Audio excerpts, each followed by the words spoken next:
What is up, everybody? Welcome to TPL Live. It's your boy Dives, Mr. Crockpot on Twitter. The 18-8 Philadelphia 76ers take on the Phoenix Suns 15-9. Today is our watch party going down. When the clock hits 0, we'll be doing a post-game show. Joining us today is my man Jason.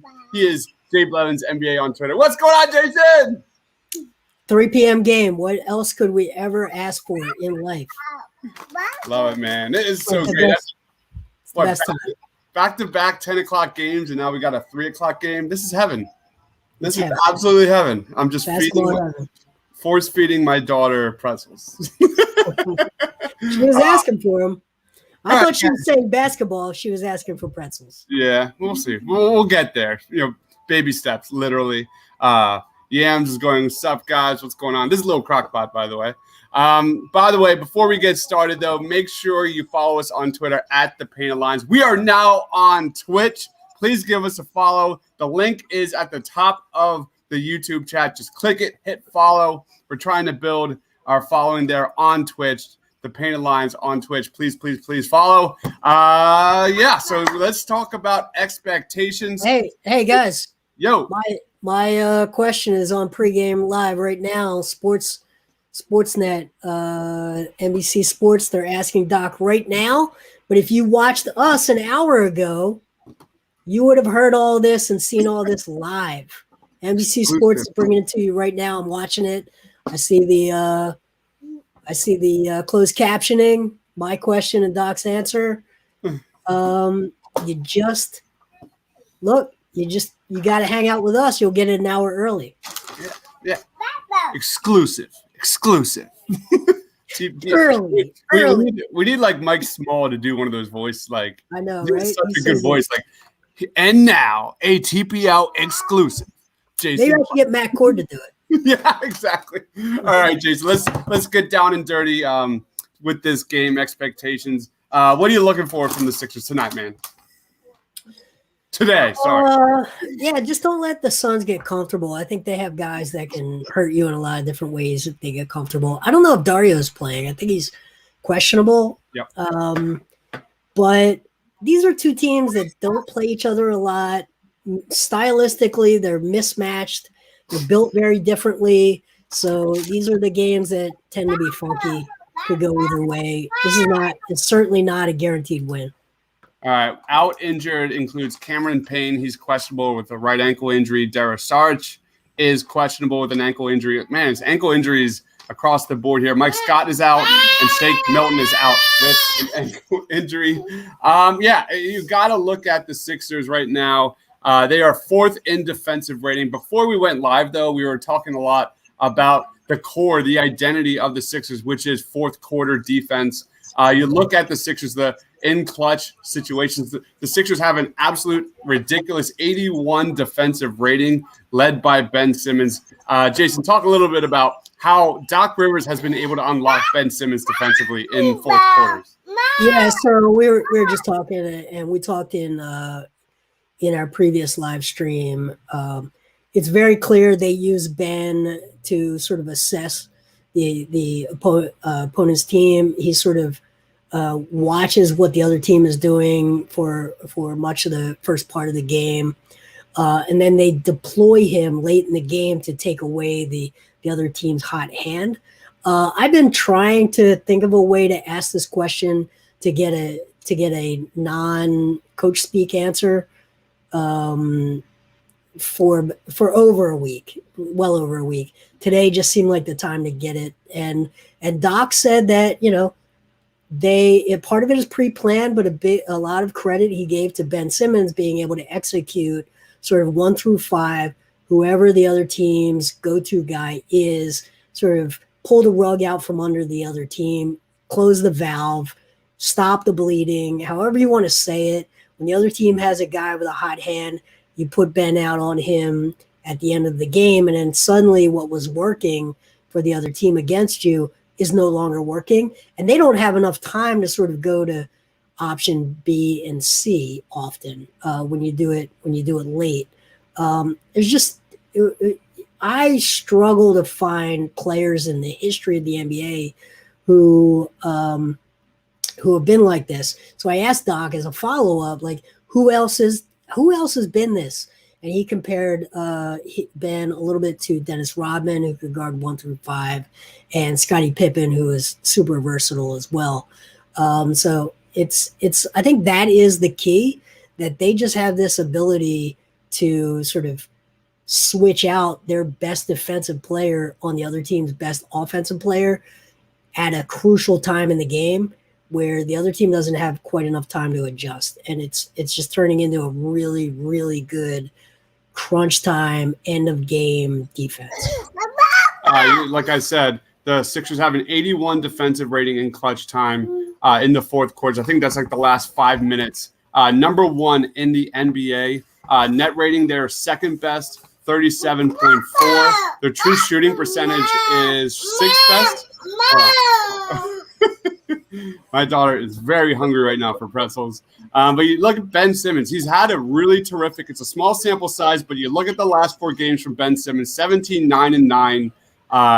You look at really the field goal attempts. Field goal attempts are nearly 12 per game, where in January and over a dozen games, you had over just 9 field goal attempts per game. So Ben Simmons has been absolutely terrific. You want to even go further?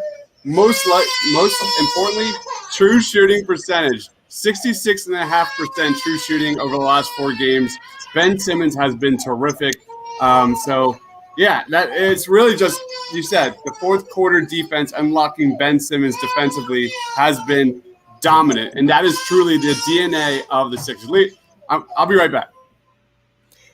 Little Crockpot sounds a little bit like Jason Tatum when he doesn't get a foul call right now. So look, Embiid will do just. Let's go to a couple of these comments. So, DeAndre Ayton, I'm a big Ayton guy because I just don't think you can teach the things he brings to a team. But Embiid is, 3 years plus ahead of the curve, the development curve from DeAndre Ayton. So I think it's a good matchup for Embiid. I don't expect Phoenix to play through Ayton tonight because it's just not a good matchup for them. But I think it's a good question. I'm high on Ayton. I would have taken him first in that draft. In a redraft, do I still take him first? The questions we had about Luka heading into that draft looked silly last year. They don't look as silly this year so far. So I'm big on Ayton, but I don't think he's not on Joel Embiid's level. You look at 2 games against Embiid and DeAndre Ayton so far in Ayton's early career. Joel Embiid's averaging nearly 38 points, nearly 18 rebounds, 3 steals, and 1.5 blocks per game. 34.5% of Joel Embiid's field goal percentage attempts have come in the first quarter. So the Suns are going to look to really slow him down there and keep him off the free throw line. Joel Embiid has completely owned DeAndre Ayton in a very small sample size. Super small sample size, but that's exactly the kind of guy you want playing against a Joel Embiid because he's big, but he doesn't have the nuance yet. And the guys that Embiid struggles against are your Marc Gasols and your crafty vets versus your physically dominant guys. He owns Andre Drummond. He owns him because Andre Drummond has wingspan for days, but doesn't have the craft, right? I think he's going to do really well against Rudy Gobert because Gobert is a good help defender, rim protector, but he doesn't face Joel Embiid every day. So I think that's a matchup that heavily favors the 76ers. All right, let's go on to the other big matchup, which is Ben Simmons versus Devin Booker. You look at the games played between those two. Ben Simmons has 3 wins. Devin Booker has 2. In those games, Devin Booker is averaging over 38 points a game. Ben Simmons averaging a solid 19, 7, and 7. But Devin Booker is a force. How do you think the Sixers plan to slow this guy down, Jason? Yeah, so I think the first thing we should watch, and the first thing I'll be watching, is who do they start out on Booker? Do they start Danny Green on Booker? Do they start, who do they have? Who do they not have today?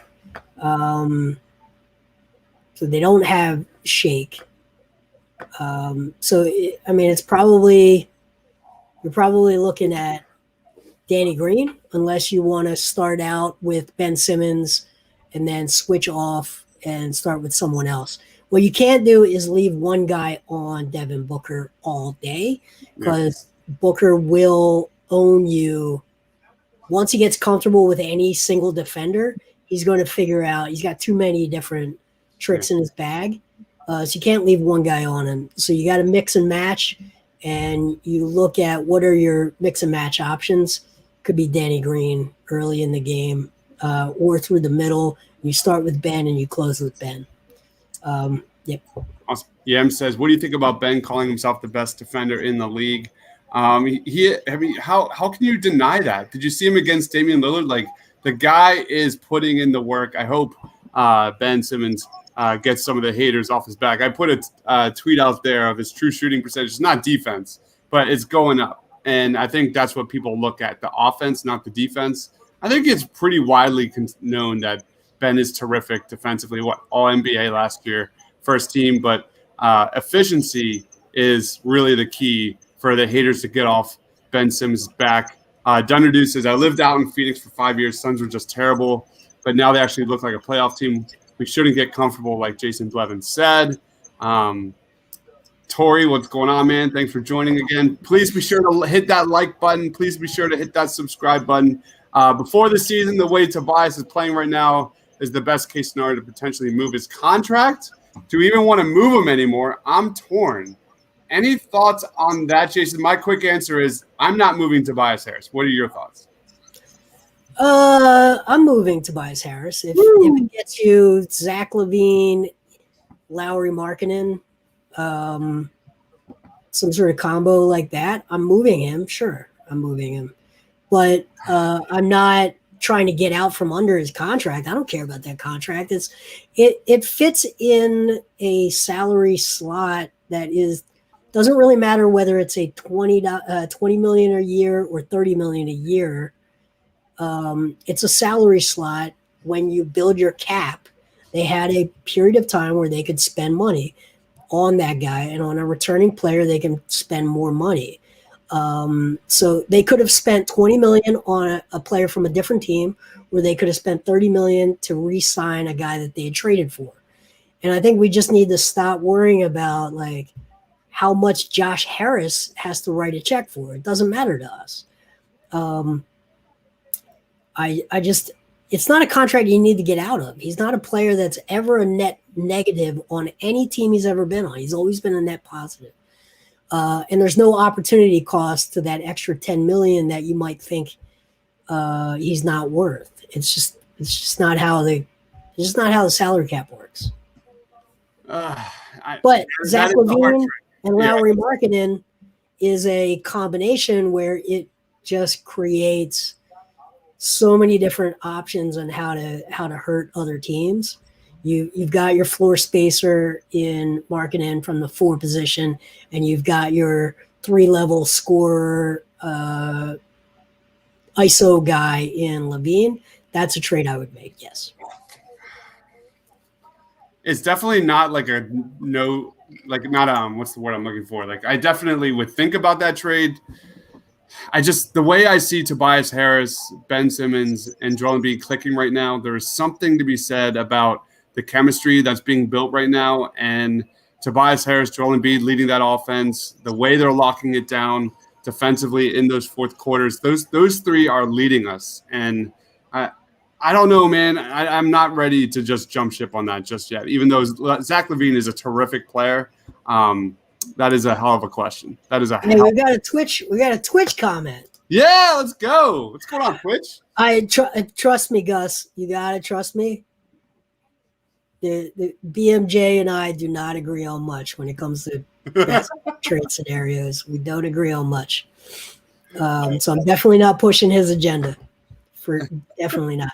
I was a Lowry guy from his time in Arizona. I think he's the better defender. His problem really, honestly, is health. Like he's just had injuries, elbows, shoulders, things like that, that are more worrisome than him as a player. I think he's actually a really, really useful player. Marky Mark says, it hurts to see Bridges break out on the Suns. Excited for the game. Let's talk a little bit about Mikal Bridges because this guy is having a terrific season, nearly 15 points a game, shooting almost 40% from three.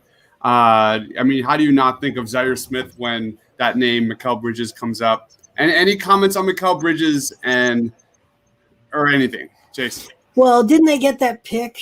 Yeah, they got the pick. That became Tyrese Maxey. I believe so. Back in that trade. So I think for two Temple guys to admit that Villanova guys really translate well to the NBA is tough for us to admit that. But they really do. Like, if they're good at Villanova, they're useful in the NBA. And there's a lot of major D1 programs that can't say that, right? I think Villanova has a better track record at projecting to the next level than Duke does. That's pretty amazing when you think about it. So Bridges doesn't like super excite me as a player. When I watch him shoot the ball, it doesn't like jump out as a guy who's going to be a 40% three-point shooter for the rest of his career. So we got Yam saying I'd rather have Bridges than Maxey. I might agree with that. But then hindsight's 2020 when it comes to Zaire. Need a ball handler, man. The guy was a project, and the reason we call them projects is that not all of them work out, and he didn't work out. Yeah, I watched the last two Blue Coats games, and I'm not going to lie, the roster looks completely different than years past. Zaire Smith would be freaking fun to watch on this year's Blue Coats roster because it looks like a Villanova offense. You've got guys like Justin Robinson, Rajon Tucker, Jared Brownridge, Jordan Bone, all these guys that can distribute, push the pace, and hit from three. They're all nearly 40% three-point shooters. And I'm just curious how like Zaire Smith would look just flying off screens and attacking the glass with that much space on that Blue Coats roster. So wish you nothing but the best out here, but I mean, that's not even, anymore.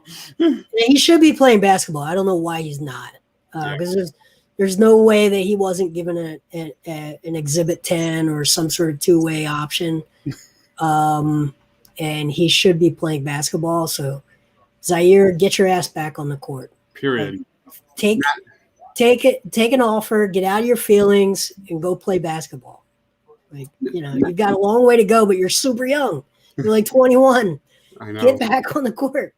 We all know he's somewhere playing on the court somewhere in somebody's gym. Mm-hmm. Just sign with the team and play some games. Ben's touch around the rim has improved over the last few games. Yam says dives, it gets better. Terrible twos are a challenge. She's not terrible. She just when it's like hunger o'clock, she gets like we're getting around her dinner time.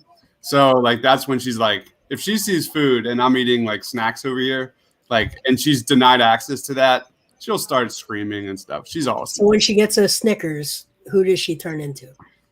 Probably Austin Krell, I would say. Wow. Krell bomb.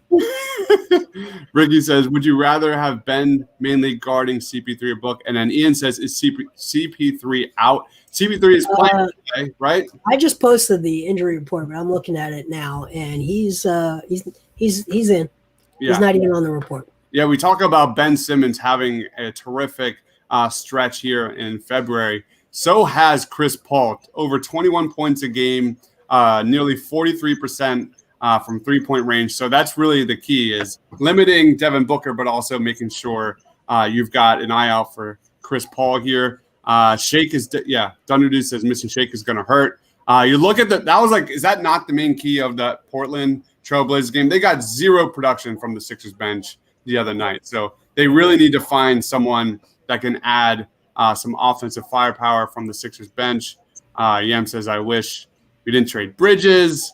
Yam says, I'm riding with this team now. Unless we add to the bench, I'm not making moves until the offseason.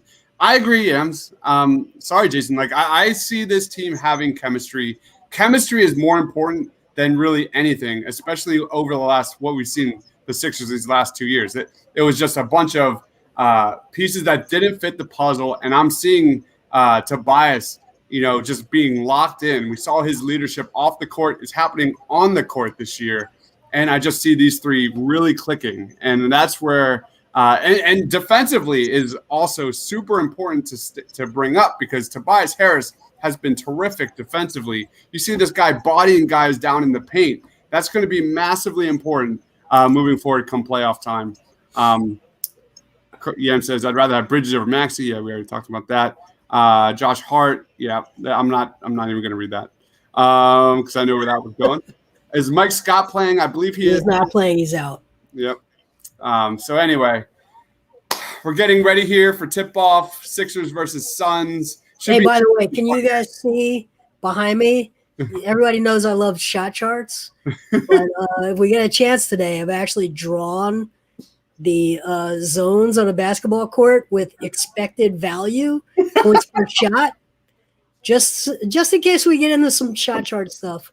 Love it. And we ask, you'll see what I did is I went into cleaning the glass today and just drew up the expected value, points per shot by zone on the floor.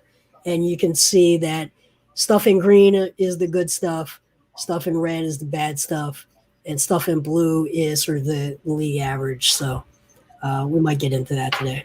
Love it. We will have halftime entertainment again. I've got it ready and prepped. Jason, this is going to be a fun one, I think. So you're going to be on the spot for sure. So I don't have to watch WandaVision in order to participate. I wish. No spoilers here. But if we want to talk WandaVision, let's go. We did our podcast. I'm not ready. It's really good. What else? Paul Reed. The Blue Coats just started a 15-game season. They're 2 games in. They're 2-0. Paul Reed has been terrific so far. Over 21 points a game, 11 boards, 71% true shooting percentage. Go check him out. I made a little highlight reel of his best plays so far with the Blue Coats. Blue Coats are a lot of fun to watch this year. It's like watching a completely new team because you're used to watching so many bigs on the floor at all times. Ryan Anderson, Doral Moore, Chris Kumaji, Norval Pell. The list goes on and on. Amir Johnson. So anyway, it's a really fun team to watch because it's just a bunch of guards and forwards pushing the pace, shooting threes, and attacking the glass. You have 4 guys pretty much at any time there on that roster that can really attack and get to the free throw line. It's pretty cool. And shoot 40% from 3. Paul Reed has looked very strong. It looks like a Daryl Morey roster down there, doesn't it? Yeah, totally. This Sixers roster doesn't quite look like a Daryl Morey roster, but that Blue Coats roster – for sure. Looks like it. Like the idea that Paul Reed is their big man. Yeah. He plays this. He really does play sort of this slidey weak side help defender role versus drop pick and roll coverage rim protector. And I want to see Paul Reed develop his straight line speed. I think he's still a bit of a loper. He still runs like a center, but he's 6'8", so he's got to run like a wing to take that next leap. But for now, it's great to see him playing really well at that level because that tells you that just raw talent wise, the game is not too fast for him, and he's getting by on talent. So I'm excited. Yeah, you really can see how that roster is built for Paul Reed to thrive in that offense. There's just tons of spacing, floor spacers. There's just tons of pace, and that really fits in well with Paul Reed has mostly scored with just kind of easy transition buckets and just getting that extra pass. And that's really something that I've really been impressed with the Blue Coats so far. Their assists to turnover ratio has been really strong, and they're making the extra pass. I've seen them like maybe more than I should have, but sometimes they're unselfish to a fault. And I like kind of seeing that kind of basketball. The ball is flying around the perimeter. Really, really fun to watch, says Ian. I fully agree. Blue Coats play tomorrow at 3:00 against the Clippers. So check out I made a video of Paul Reed there. It's on our YouTube channel. He's looked very strong so far. By the way, Tavares, yeah. we got a Suns fan in. Thank All you. right. Please subscribe. Please turn on notifications. Thank you for joining us. We love it. Stick with us.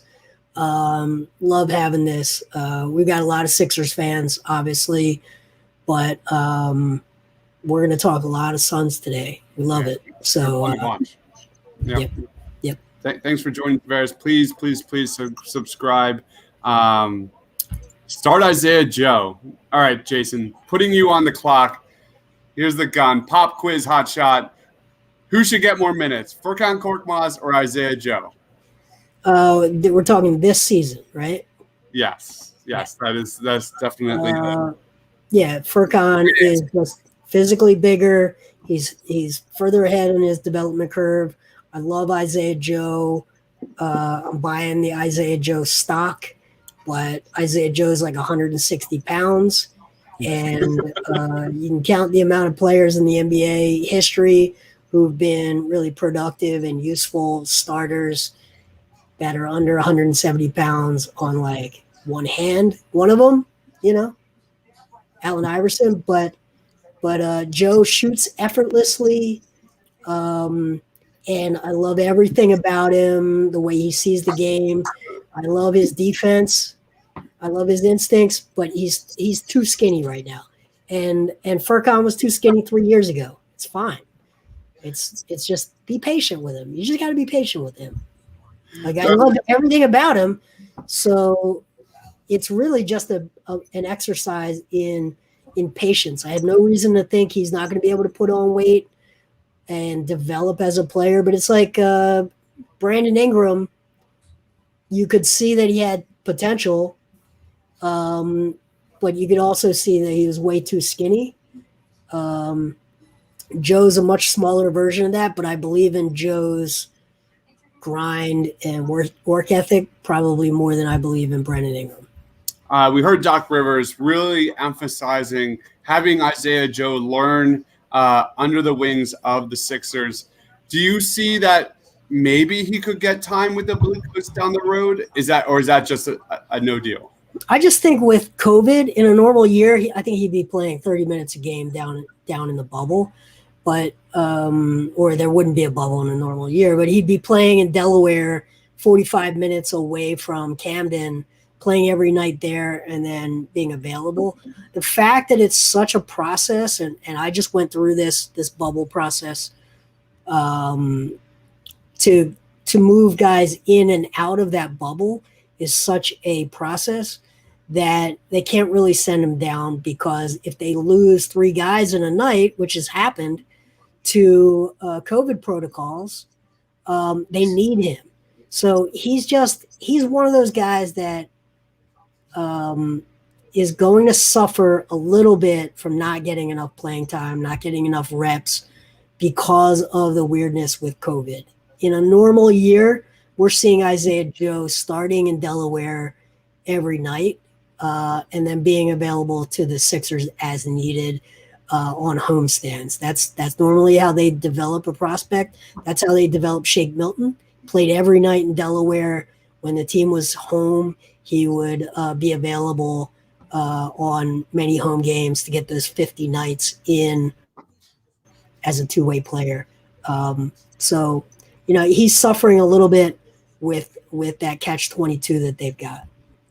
We've got another Twitch comment says Isaiah Joe emerges next season after a year in the system. By the way, guys, we have a Twitch account now. We are live streaming right now on Twitch, the Painted Lines Twitch account. Please be sure to go on Twitch, create an account. It's free. but it would help us significantly. We're trying to expand there on Twitch. Create an account. Go follow us at the Painted Lines on Twitch. It's actually literally pinned to our YouTube channel. Just click that link, create an account. It's free. Thank you, everybody here for already watching and has followed. We've got another Twitch account. Says, "Let's go Sixers." Your thoughts on Sixers interested in a new floor spacer? And any thoughts on that, Jason? I think it'd be a terrific fit. I mean, theoretically, he's a great fit on the floor. He was a great fit when they offered him a contract 2 seasons ago, and he backed out of a verbal agreement.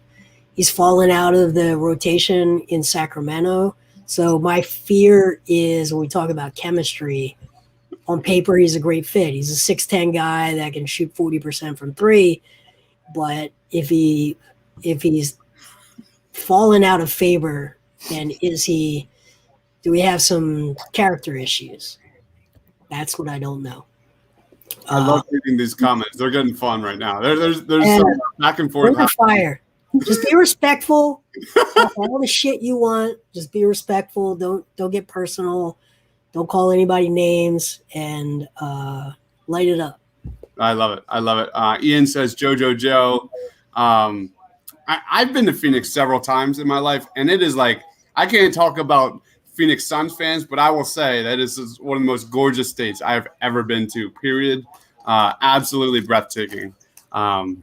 So anyway, here we go, guys. Jason, I'm going to ask you the dreaded question. You know it's coming. What's your score prediction for today? 118, 114. Love it. Sixers. Yeah, I'm in that same area. I'll say 121 to 117 Sixers. I think the Sixers get the W today. I think Embiid just eats on Ayton. I think there's a pride thing. I don't think Ayton's trying to be the best center, up-and-coming center in the league, and I think Joel Embiid takes that to heart. I think Embiid's going to dominate today, and hopefully Ben Simmons can limit Devin Booker as much as possible. We have Ian saying 122 to 115 Sixers. Awesome stuff. And anyway, who's your player of the game prediction?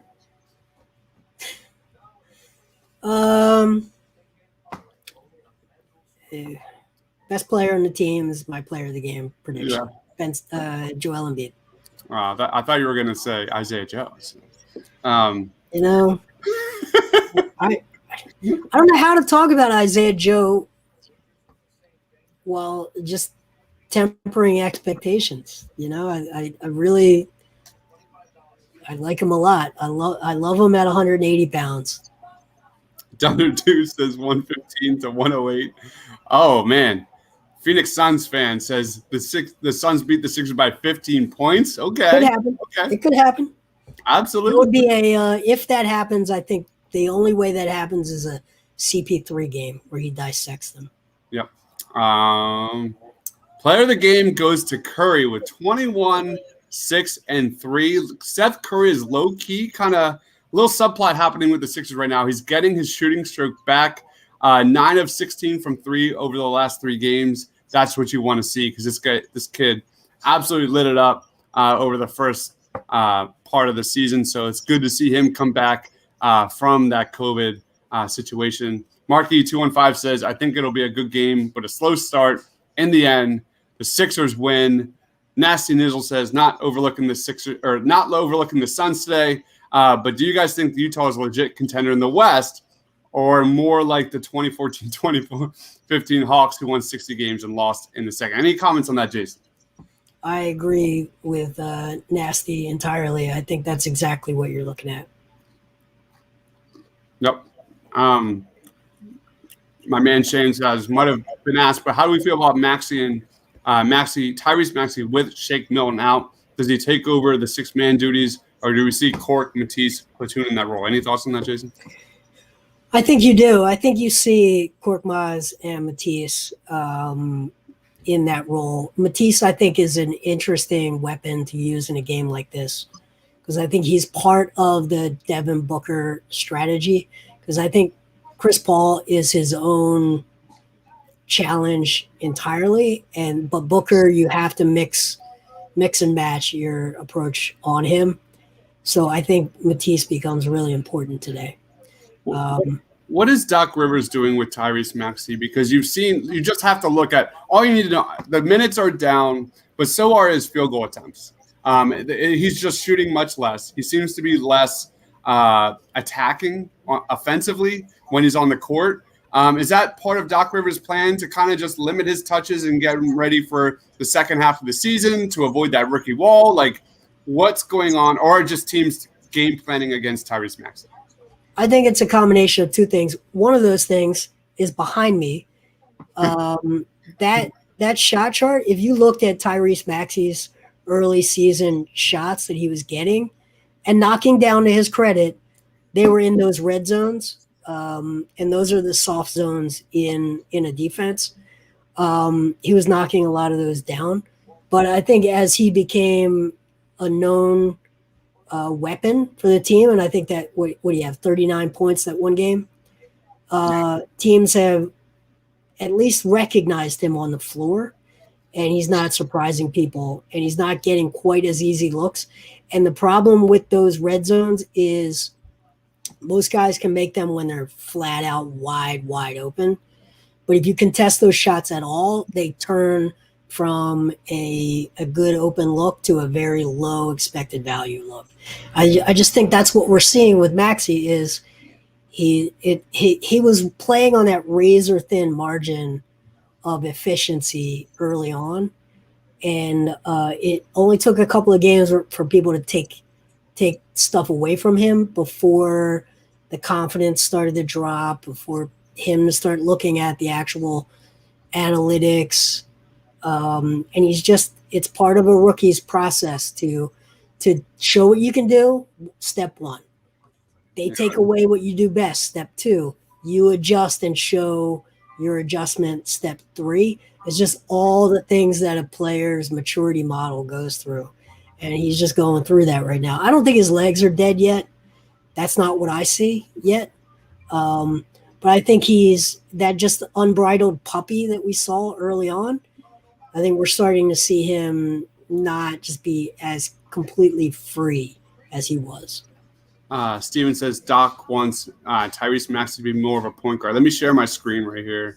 Okay. One second. I actually asked Doc about this a few weeks ago. Huh?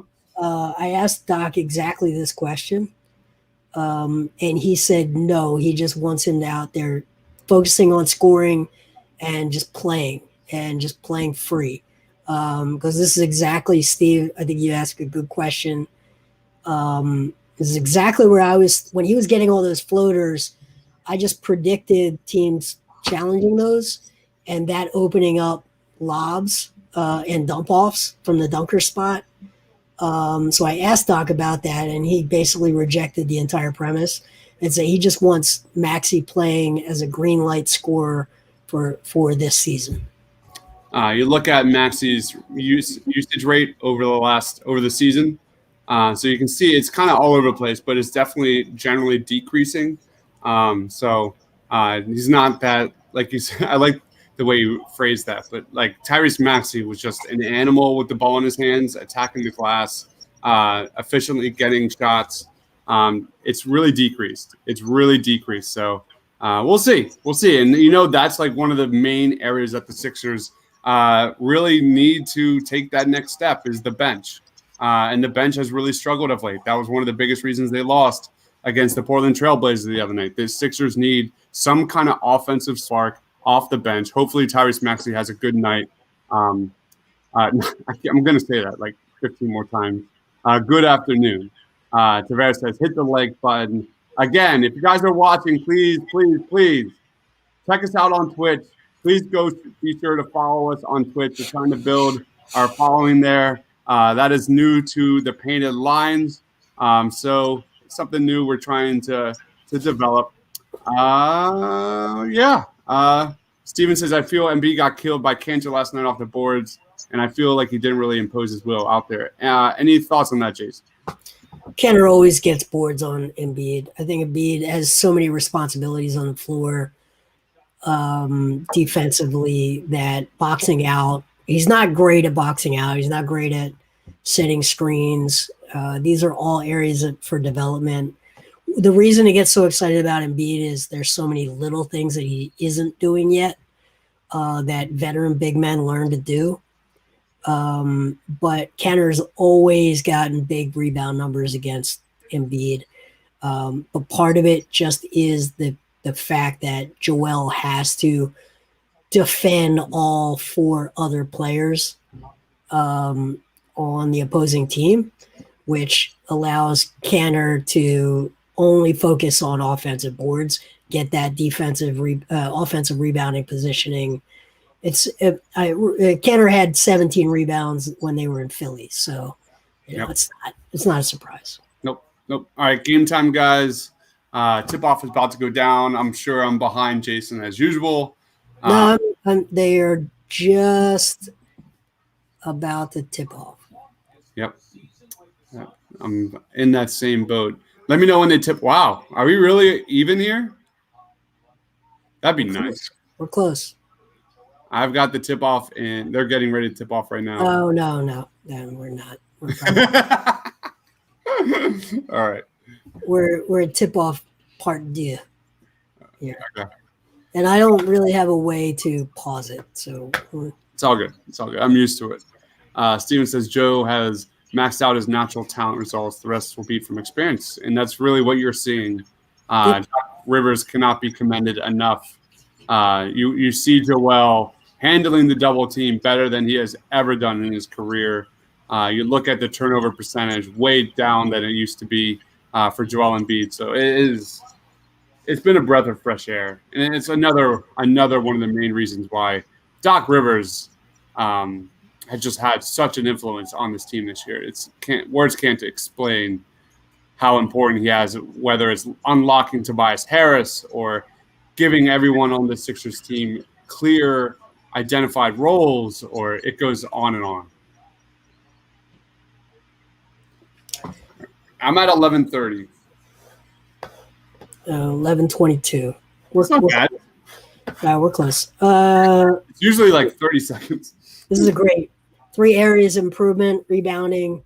Yeah, they have to out-rebound teams. Like, if you want to look at the Sixers, why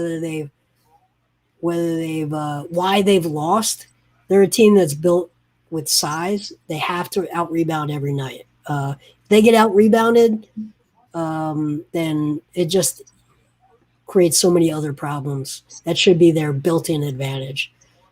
Turnovers, for sure. They're a team predicated on ball movement, not isolation.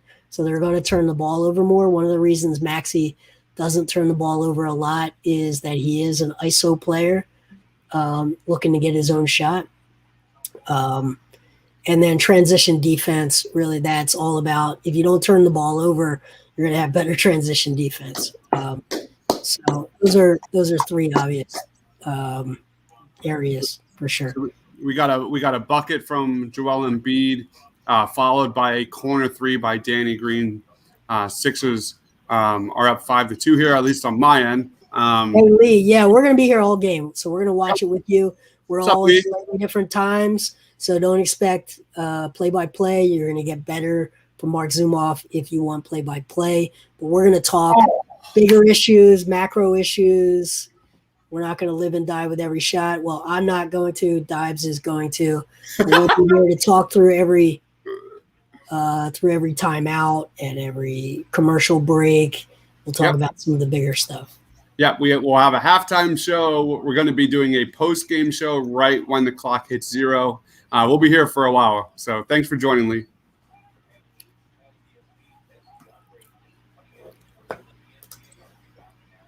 We got Tobias Harris on Devin Booker here to start. Yeah, it looks like Green, let me look again as they come down the floor, but it looked like Green was on CP3 to start, which is interesting. Thunder says Green is on point. My dad said that. Like, we met the dogs at the dog park today, and he's like, Danny Green needs to pick it up. I love what I'm seeing from Danny Green. What's your quick thoughts on Danny Green so far this season, Jason? I think he does it. He brings a valuable skill set. He doesn't blow me away. Like he's a fine player that does a thing, and he does the thing. He does a thing at a professional level. Like it's, you know, he's fine.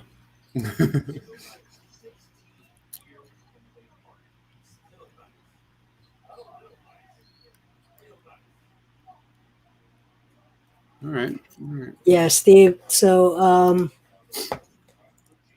I just think that's a function of the style of player he is and the body type he's got. Right. I don't know that he is like his energy level is different. I just think he's one of those swing players that like against certain matchups, he's just not going to look as good.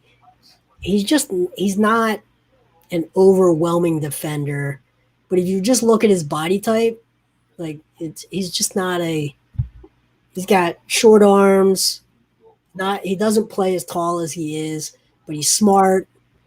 So some players are going to be able to own him. Sometimes he's just going to be really good. As far as the shooting, I just think he's one of those guys that can shoot, but he's entirely dependent on how good the shot creator is that's creating the shot that he gets. So he's very much dependent on the pass. Nasty Nizzle says the dream of 100% percentage for Seth Curry at the free throw line is over. I think he was what, like 30 of 30 or something along those lines? It just ended. So there it is. Cancel the season. It's over. No. Forget the conference finals. It's over. So this right here, this is something I wish they would do more of. This I'm gonna give you a second for it to catch up. But Tobias Harris initiating the pick and roll. There it is. Now we know how far Dives is behind. Tobias Harris initiating in the pick and roll with Ben as the screen setter and the lob target. I think is a look I'd like to see them run more because Tobias Harris is really efficient as a pick and roll initiator, especially in that moving right to left. He did a ton of that before he got to Philadelphia. Yep. And they're getting good shots right now. I'll say that. They're not all falling, but these are good quality shots. You look at that's something you're going to see more. Oh, nice. Oh, Tobias has to finish that.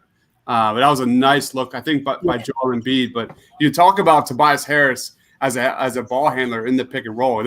It's not long ago he was number one in the NBA in points per possession. And then you look at the Sixers over the last several games. Their field goal percentage is number one in the NBA in the pick and roll. And then you look at how the frequency, it's only like they're middle of the pack in the NBA. I think that's something, Jason, any thoughts on that? You're going to see more and more of pick and roll offense for the Sixers. Yeah, the issue is I just don't think Ben is a pick and roll initiator, and I don't think your two best players aren't really pick and roll players. So Embiid is not a great screen setter, and Ben can't really initiate a pick and roll because he can't shoot. So if Ben is initiating, then it's like super obvious how you defend it because you can go under on every screen. So I think that limits them somewhat, but as a secondary action, I love it because it's like basically the bread and butter of today's NBA. Thunder Dude says you're so behind. Death, taxes, and Diver being behind on Sixers watch parties. It is what it is. So I can't do anything about it. And then you factor in the YouTube is probably a few seconds behind anyway. So you're reacting 20 seconds behind. Nice finish. You're reacting a couple of seconds behind. And then YouTube adds a few seconds. Man, Danny Green with the steal and Ben Simmons attacking the paint and finishing through contact. That's what you want to see, baby.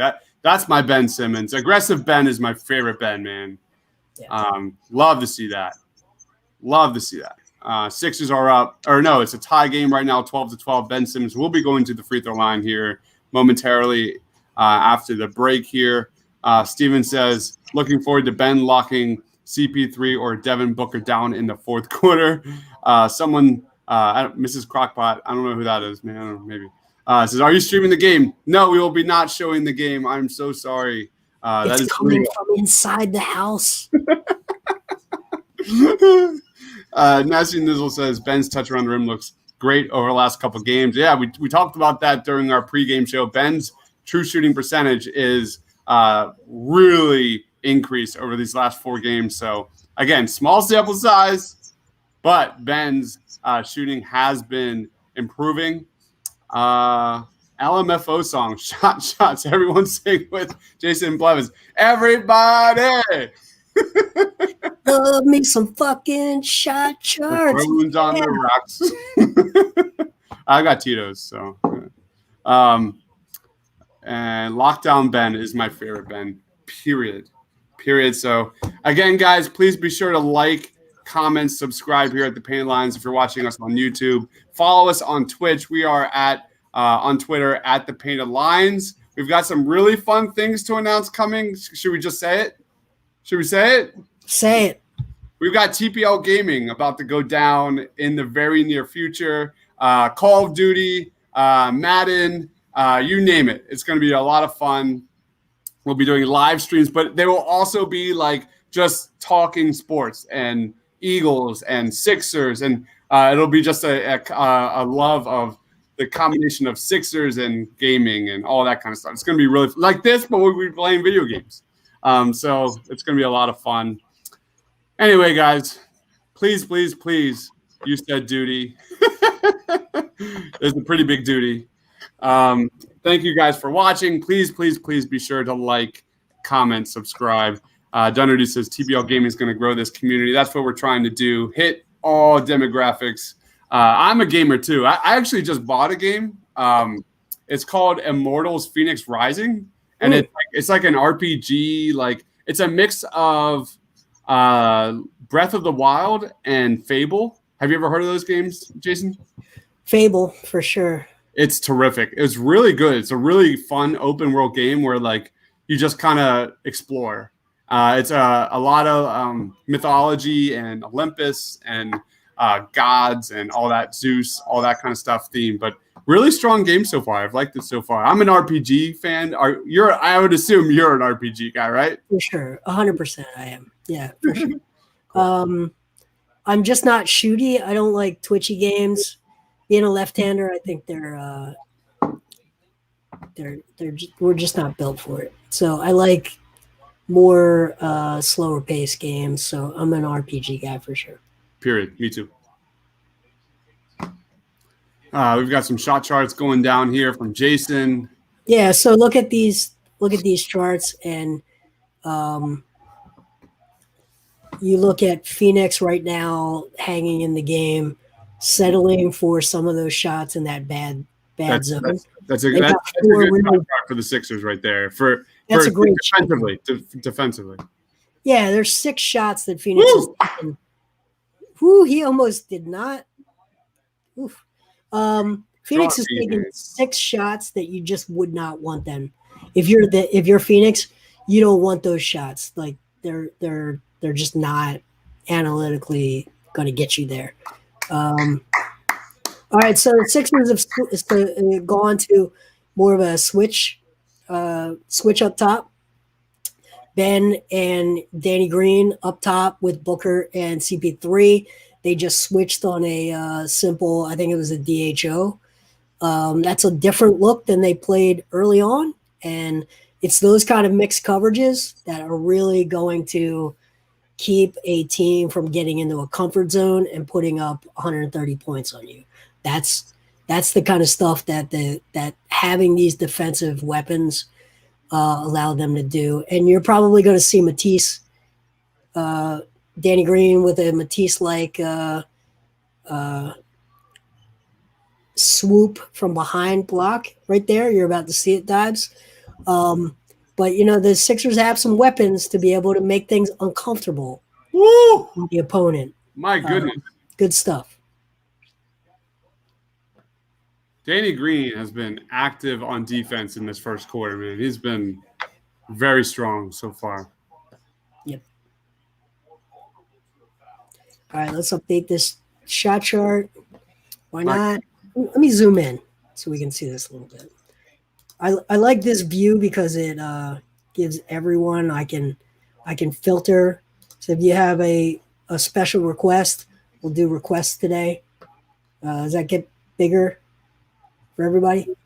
But as you start to see, the more shots you see Phoenix settling for in this area, hold on, let me go over here. The more you see Phoenix settling for shots in this area, the better the indicator is for the Sixers. The more that this is good. The Sixers want to take these shots and they want to take these shots. These are the third option out here. These are their last options. So right now, mid-range shots are 4 for the Sixers and 1, 2, 3, 4, 5, 6, 7, 8.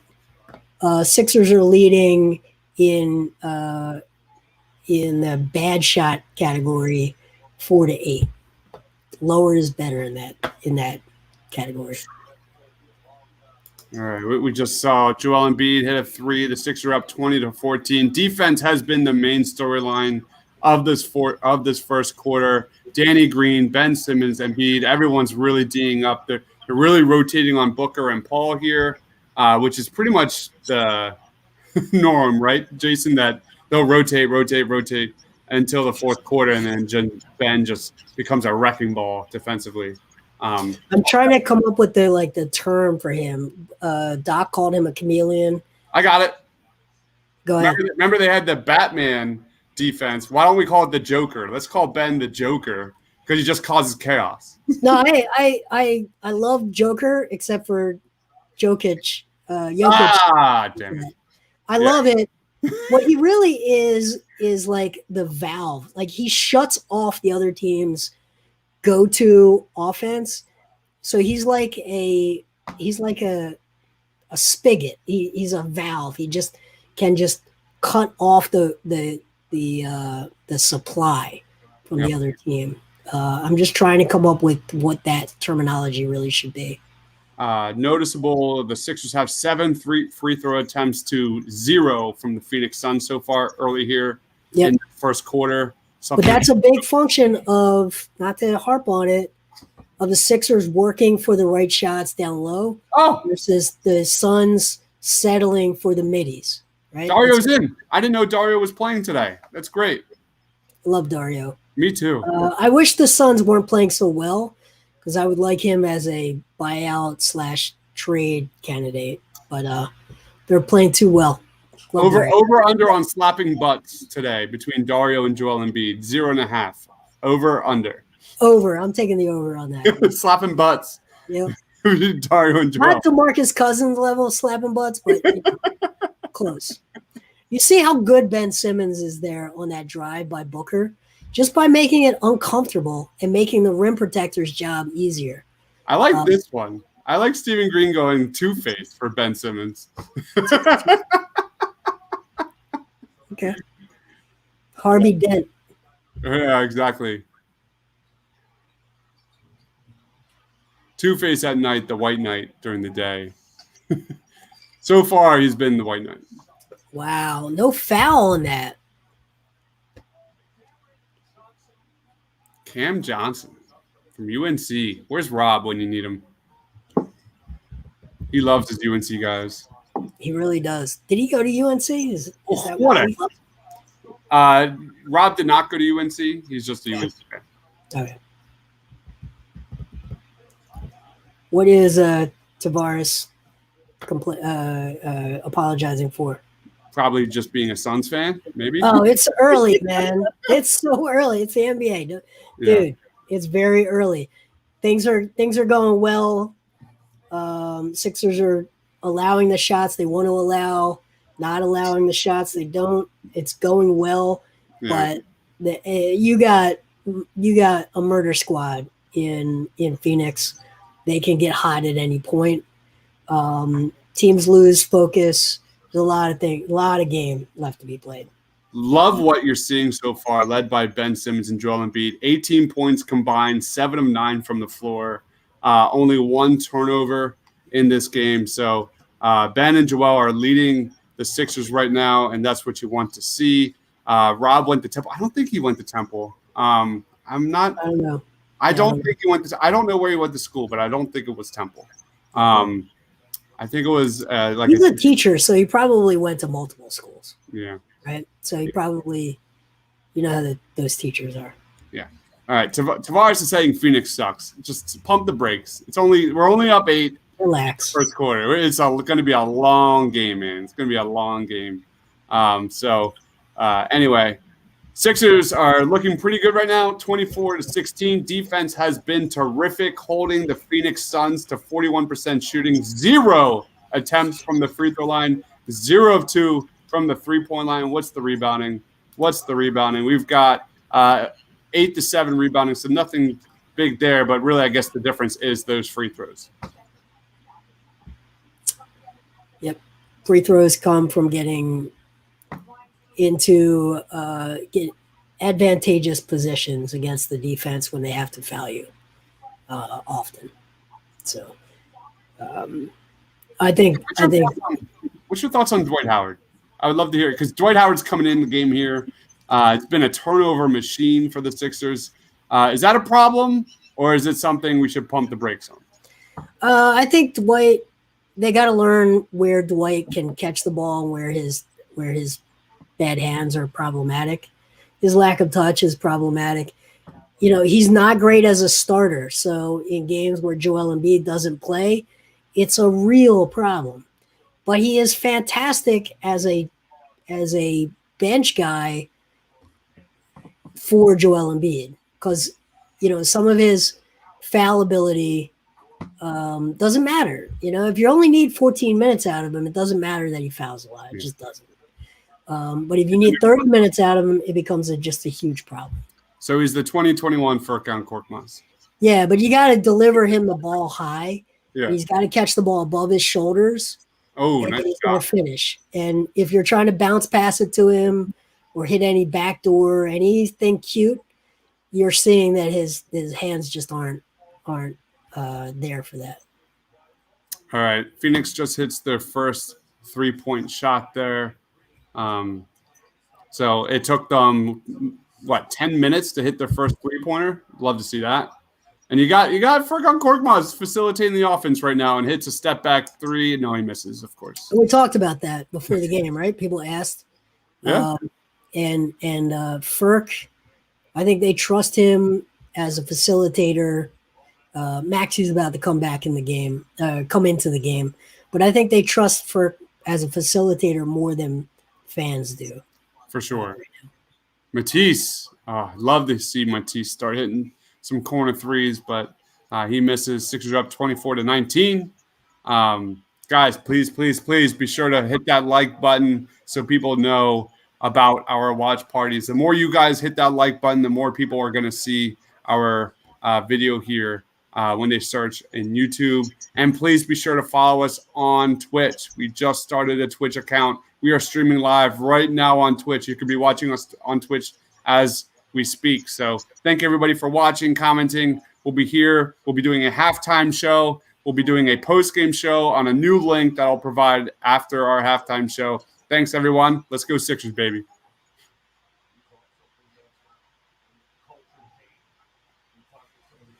Suns are actually shooting 50% from the field right now, which is surprising. Yeah. The difference is they've only attempted 4 3-pointers so far, and you gotta credit the Sixers' defensive approach to that. Nice. Maxi just makes that sort of 13-footer where he just sort of places the ball in. It's not quite a floater, it's sort of a floater. That's a huge part of his game. Yeah, that's everything. That's such a breath of fresh air when it comes as a Sixers fan. Like we don't see that's like that Lou Will shot, like that. Yeah, but arrived in.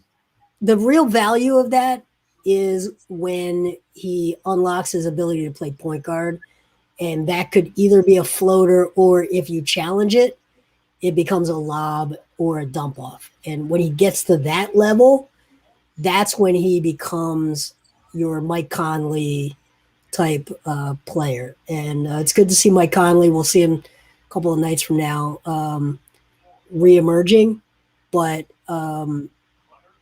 that's the swing skill. If that's your whole game, then it's a low efficiency shot. But if it is a part of your game that opens up super efficient shots for your big men, then you become a really, really dangerous weapon on the floor. And that's where he needs to get. And as good as Tyrese Maxey has been offensively in the pick and roll as a ball handler, like we have not even scratched the surface as that guy is a prospect defensively. He's kind of struggled so far through 25, 26 games. But I do think like next year, the year after, like we're going to start really truly seeing how good he is defensively. I think what we're seeing is just not exactly who he is. I think it's more a result of him focusing on one area and a shortened off season. So he is a really terrific defensive prospect. All right. Yeah, I agree. Tobias Harris had a really impressive drive there. Nice ball handling, got into the lane, hit a bucket as the first quarter ends. Sixers are up 28-23. They are shooting 10 of 19 from the floor, 2 of 7 from 3-point range. The Phoenix Suns are led by Devin Booker. Only has 4 points in the first quarter, which means nothing because this guy could go off at any moment. Chris Paul, 4 points. Am I reading it? 5, 7, 9, 8, 10? No. I was just seeing if the Suns bench had more scoring than the Phoenix starters. But Jason, lead us off. I'm going to make a drink. I'll be back. Okay. All right. Well, since I've got the helm, let's look at these shots. Shot quality is the whole thing for me that jumps out. It's not just that it's not that Phoenix is not making shots. They're making a decent amount of their shots. They're just not making the shots from the spots that are going to lead to 3 points on a possession. They're maxing out sort of in that mid-range where they're not getting to the foul line. And even though they are shooting 50% from the field, they're maxing out at 2 points potential. And Sixers are getting to the line. Let's look at this. Sixers are shooting 53% from the field, but they're getting to the line. Suns are shooting 50%. But the Suns have to create more shots at the rim and more shots from three than they are currently. Only 4 shots behind the arc right now. If the Sixers can reduce the Suns' ability to make them pay from 3, it's going to be really hard for Phoenix to keep up with them offensively. Just the way the math works, 3 is more than 2. And if you're not getting to the free throw line and you're not making threes, it's real hard to keep up in the NBA. So the math right now goes against the Phoenix Suns and goes toward for the Sixers. Let's go through some. Yeah, Matisse had a nice play there. You see Maxey drive into the teeth and then look for an outlet. That is, that's just. I don't love the driving in, nowhere to go, picking up your dribble, even though he was able to get it to Furkan and Furkan was able to curl and get to the free throw line. I thought Mike Scott was out today. Guess not. That's good to see. The Sixers really have a hole when Scott was out at power forward, stretch 4. So let's look for Scott to play 8 minutes today and space the floor a little bit. We'll see how his legs are. We'll see how his shooting form is. But it is a gap right now in their roster at that power forward position. You just saw CP3 put Furkan through a maze, and that was a really impressive possession. You see where that really hurts the team. I think that was Paul. Maybe it was not. Yeah, I think it was. Dario with a nice steal, leading to a transition. So when we talk about transition D, like that was all predicated on the turnover. You don't turn the ball over, you don't create that transition opportunity. Yikes.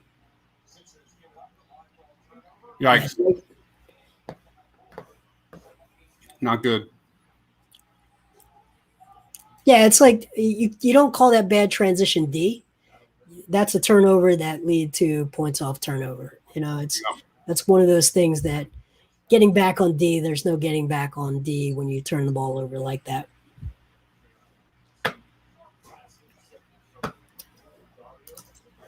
All right. Dwight's at the line. Yep. By the way, I like Dwight as a shooter more than I like him as a finesse player down low. I think he's worked so hard on having repeatable mechanics that he's much better and I'm the same way. I'm a mechanical player versus a feel player. He just doesn't have a feel for improvisation. So, and part of that, I think, he's so strong, it just leads to having less of a hand-eye coordination touch. Yeah, Tyrese Maxey versus Chris Paul here is what I'm watching. Oh, no, Matisse is defending Chris Paul. Never mind. Yeah, I mean, Chris Paul just put Furkan in the torture chamber a couple of possessions ago. Hello, little hobbit. That was a beautiful. Say hi, everybody. Hi. Chris Paul essentially just dissected a triple team. Wow, what a pass. What a pass, right? Oh, my God. Yeah. I can't wait to teach this one basketball, man. Yeah, that was an absolute work of art. Absolute work. No look, too, to Dario. Crazy. Say hi. Say hi. Hi, everybody. This is a little crackpot. Yeah, that's it. Oh, Dario. I'll be right back. Oh, our Dario. All right, guys. Sixers are up 34-30 here. We've got 9 minutes and 30 seconds remaining in the game. Although I'm at 10 minutes with Dario shooting free throws. What's your biggest take of the game so far? My biggest take is I'm pretty sure that was Phoenix's first free throw attempts in this game. So Sixers 10-11 from the free throw line. The Phoenix Suns are 2 of 2 there by Chris Paul. By Dario Saric. So, that is a major 10 puts. That's my key.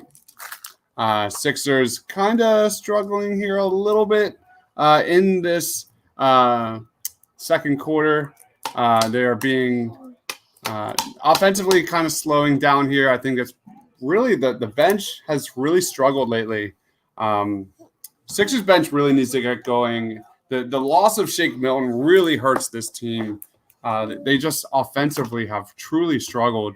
And that was really kind of the storyline against the Portland Trailblazers, just the lack of scoring from the bench. So hopefully we get something going. Thunderdew says the bench is not looking great. Looking like last game's bench. What did they score? Like less than 10 points from the bench against the Portland Trailblazers. Right now they've got 8 points from the bench, shooting 2 of 6 from the floor. So you look at the Sixers starters, everyone is a positive on the court. Sixers starters on the bench, Dwight Howard -7, Matisse -5, Furkan -5, Tyrese Maxey -2. So not what you want to see from the bench, but pretty much what we have seen from the Sixers. lately. So that's where we're at. Where's Marquise at? I don't know. I'm used to Marquise saying, "What's our job? Our job is to go 1-0 tonight." He always leads us off with that. So I haven't seen Marquise. So Thunder just says defense dropped, offense is still strong. Yeah, the storyline of the first quarter was the Sixers defense, which was absolutely terrific. Defense hasn't been as great here in the second quarter. Sixers are really getting by with defense and free throws compared to the Phoenix Suns. That's truly been the storyline so far. As we get ready for my daughter's dinner time. Dinner time. Yeah, we've got some egg salad. Wow. Okay. And some veggies. All right. And applesauce. Very good. My goodness, I made a. Did I tell you what we made for breakfast? The avocado fried egg sandwich. Yeah, sounds good. My God, it was so good, man. We go for. We have this restaurant nearby. I don't want to tell the name of it because I don't want to give out the secret, but it's got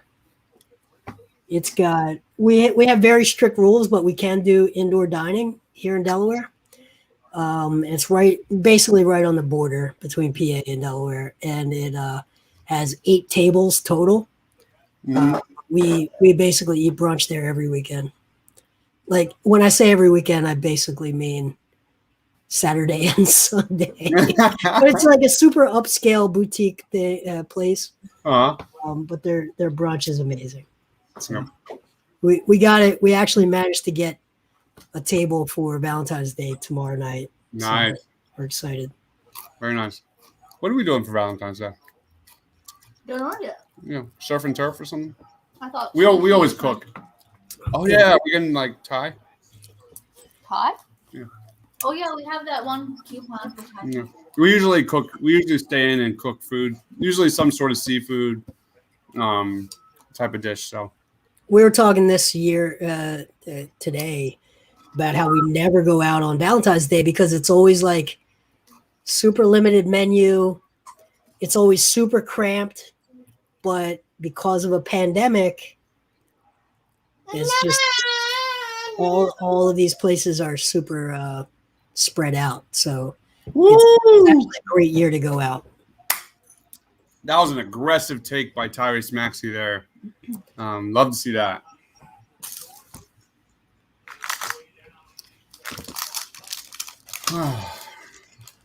Yeah, we usually cook. Our Valentine's Day thing is staying in, cooking food we want to make. We usually we do pretty nice, like steak and lobster or something nice. We've made pizza before. Or yeah, we you know how it is, man. I love to cook, so. And I think we're pretty decent at it, so. I mean, you cook what you like, so it's not a. We were pretty low-key Valentine's Day people.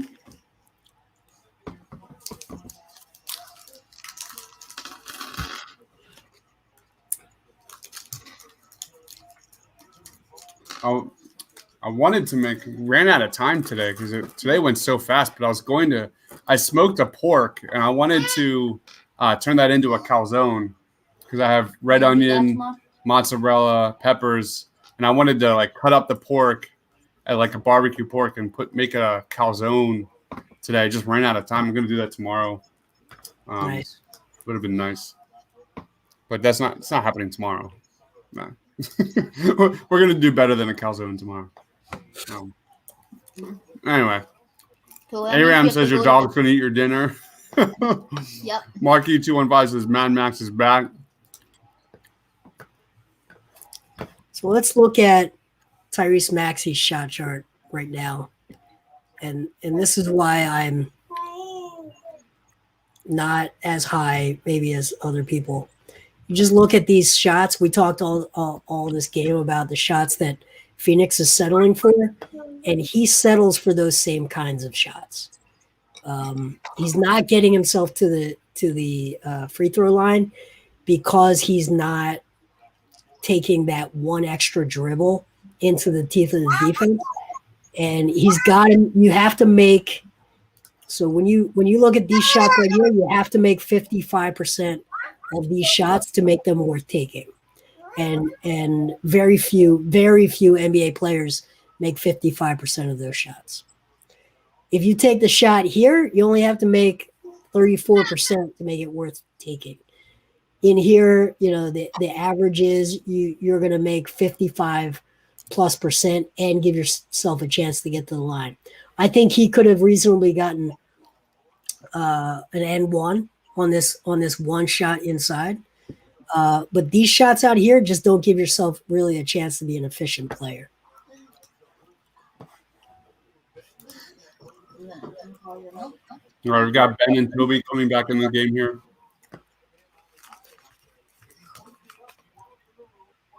How many shots do we have? Has Seth Curry taken a shot yet? Yeah, I think he's like 0 for 2. Both from the corner. So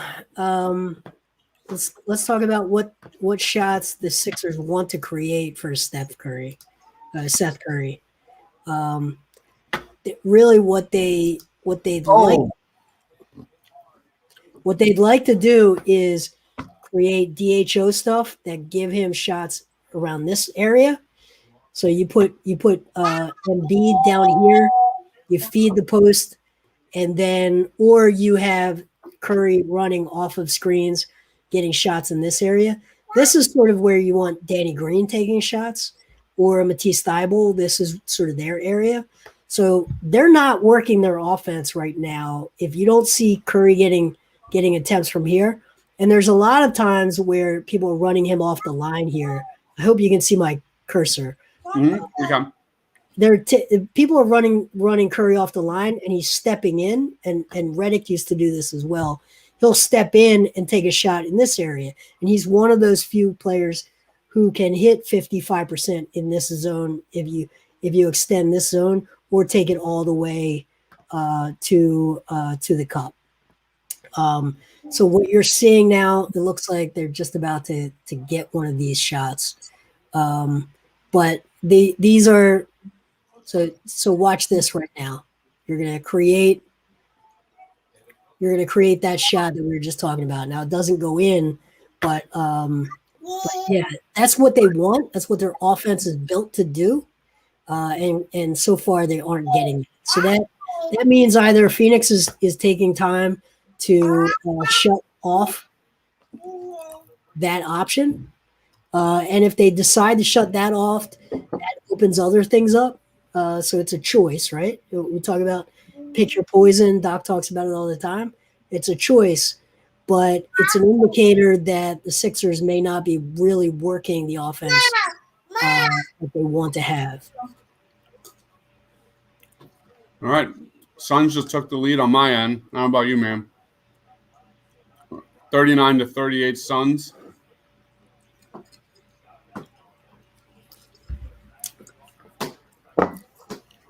There you go. Toby gets a little turnaround J there from like 12 feet.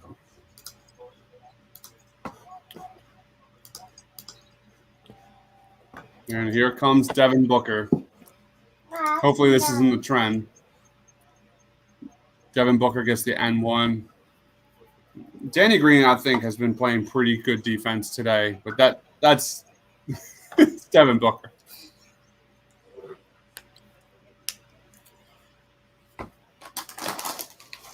I would say that Danny Green is certainly not untouchable. Fully agree. In trade talks, he fills a specific niche, but if you can move him for another guy that can be more diverse, then you do it. So I just think his salary works so well. Matching if you're going to move for consolidation piece. As much as I don't criticize the way he's playing, because I just think he is what he is, I also just don't think you should lock him in as an absolute core piece of what they do. No doubt. Aram has an interesting comment. This is like what you do. Is he says 120% actually that the Sixers win today because that's when you make your predictions. What's your quick vibe with this game right now, Jason? This feels like a grinded out win late, 6-point win kind of thing. Tobias Harris is doing the dirty work down there in this quarter. Tobias Harris is now up to 8 points. What is she doing that for? I don't know. It's a news town. Oh, that's great. Anyway, Tobias Harris has up 8 points now in this game. Joel Embiid, I believe, still leads the way. No, Joel Embiid and Ben Simmons are now tied. So 22 points from Embiid and Ben Simmons, 8 of 11 from the floor. So they're playing okay. Just, again, really kind of need a little more from Seth Curry, Danny Green here, although I've been okay with Danny Green's defense. Sixers are down 44-45, 3 minutes remaining in the second quarter. Devin Booker is at now 8 points. Chris Paul has still been limited offensively, at least 2 of 3 from the floor for 4 points. Really, a lot of the damage from the Suns has been from their bench. They're getting a lot of production, 27 points from the Suns bench compared to 12 points from the Sixers bench. So really the Suns bench is doing their job right now.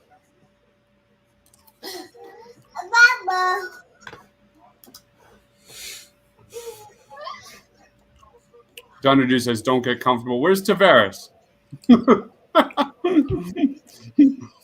Tavares, our Suns fan, was watching and panicking that the Sixers were up 8 in the first quarter, and now the Suns are winning, and she's gone.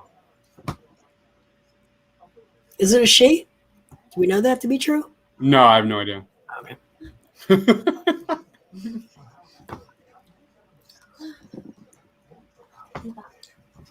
We got Brazil here. What's going on, Pedro?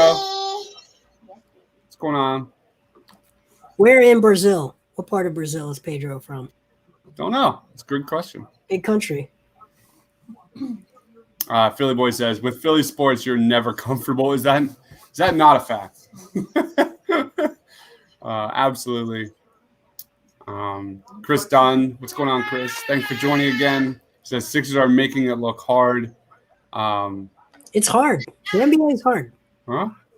Dunderdew says, I'm just glad I can breathe Sixers air finally. No substitute for Shake Milton. Yeah, I mean, they need Shake Milton's offense so bad. When's he coming back? Is there any timetable for his return? It's an ankle. I don't have a timetable. No, I don't. It's a left ankle. I'm sorry. It is a left ankle sprain. So, I mean, it just depends on the grade. It could be a 3-day thing. It could be a 3-week thing. Yeah, I'm not sure how to read this game right now because they just showed a stat of Devin Booker. Booker versus Ben Simmons. Booker averages nearly 39 points a game against Ben Simmons in 5 games. He's averaging nearly the same over the last 6 games. So I'm just getting nervous for that. No. Booker just goes off. No, I think they've got a very specific approach. You don't like that shot that Ben just took at all, but you like this one. I think you just have to look at how they're deploying Ben as a defender. And it's very different this year than any previous years. Woo! My goodness, Ben Simmons. God, that's the flash that you see, and you're just like, you're head over heels, man. That was impressive. Man, that speed he has from A to B is so impressive. Yeah, if he could just convert some of that speed into verticality, it would be LeBron level. He's just not quite as vertical as LeBron. I think His straight line speed is fantastic. I think the troubling thing that I saw from Ben was just his shooting around the rim has been really bad this year. Really bad. You look he's bad. He's bad at it. Yeah, but it's worse than it's been in his career. You look at that like 0 to 3, then like 3 to 10 feet range. His numbers are down across the board, and that's the puzzling thing. Where I never would say he has touch, but I mean he's always been like in that like 40+% range. Like he was in the 30s for the majority of the season. I'm gonna go look at his splits now with his it's the way, but it's the way teams have learned to defend him, and that's a big part of it. It's they know where he wants to be. They know that he's a right-handed finisher and a left-handed shooter. They know he drives right but needs to finish left. He drives left but needs to finish right. They've learned his game enough to sort of make him uncomfortable, and to me, that's the big thing. Well said. Wow.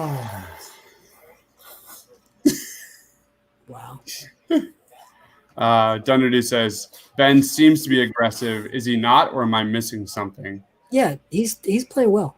Yeah, Ben's been really good this game. I mean, I just isolated his shots. They're all right at the rim, right? I mean, they're not keeping him from getting downhill. So this is a team where they don't have the book compared. Oh, Chris Paul, my goodness, Embiid. I just saw another aggressive drive from Ben Simmons, man. He looks really locked in. So you see Joel Embiid and Chris Paul. Broccoli. What is this? What is this? Steve, that was a walk, right? I don't, that was like a 4-step step back. Do you remember the first like year or two of Joel Embiid's career when he did that like on a regular nightly basis? Like he would get pulled out on the perimeter and defend and would dominate. It was like almost a joke to see a 7-footer defend on the perimeter. And then we kind of saw that drop off a cliff last year, and we've kind of seen it return a little bit this year. Does that mean, like, what's your take on that, Jason? Is he just in better shape?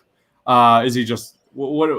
I think he's just been better overall compared to last year. But again, last year was just a clusterfuck. It was a lot of it was the rules of their defense forced him to watch guys taking shots in his face. He's given more autonomy this year defensively than he had been. Oof, yikes. So I think there's just subtle ways that the coaching is different from last year to this year. And it's just making guys much more comfortable. All right. That was you don't like to see two of your favorite guys falling down together. I missed it. What just happened? Joel drove right on the homie. Oh yeah. They both went down. But I'm telling you, if there was a butt slap, it would be coming pretty soon. Let me tell you something, just for Philly fans. I talked to Dario when he was with before he went to Phoenix, while he was with the Wolves. I was in Minnesota for a game, talked to him in the locker room. He really does love Sixers fans. He really genuinely does love Sixers fans. I know he was beloved by some fans and disrespected by others, but he genuinely loves his fan base. Yeah, man. I love me some Dario. Very, very fun player to watch. He never quite became the EuroLeague version of himself, which was more of a Jokic. Yeah. Jokic became the guy that Dario could have become. But he never quite became that guy in the NBA. Yeah, when he came to the Sixers, when he was drafted by the Sixers, he was highly considered one of the best Euro prospects in quite some time. Insane vision, insane passing touch, intangibles, just everything. Yeah, and the shooting, you thought the shooting would translate. I hate that fadeaway from Ben, but I'm glad he's taking it, I guess. But Yeah. yeah, those are the shots you don't want. Here we go. Some Ben and Joel working together in the paint. Oh, I don't know about that shot, Ben. All right.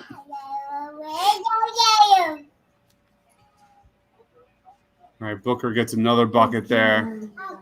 Guys, we're getting ready for Name That Sixer. So buckle up, guys. It's going to be fun. These are so tough. And I feel like I've paid attention to this team for a long time, and they're so tough. This one's more entertainment than challenging, I think. Good. This will be more about speed, I think. Like who gets it first. Okay. All right. Second quarter is coming to an end, guys. Wow. Well, if you're worried about Embiid's rebounding, he just got about 3 of them. Joel versus Dario. That was a stat padding possession right there. Not good for the old field goal, but good for the rebounding.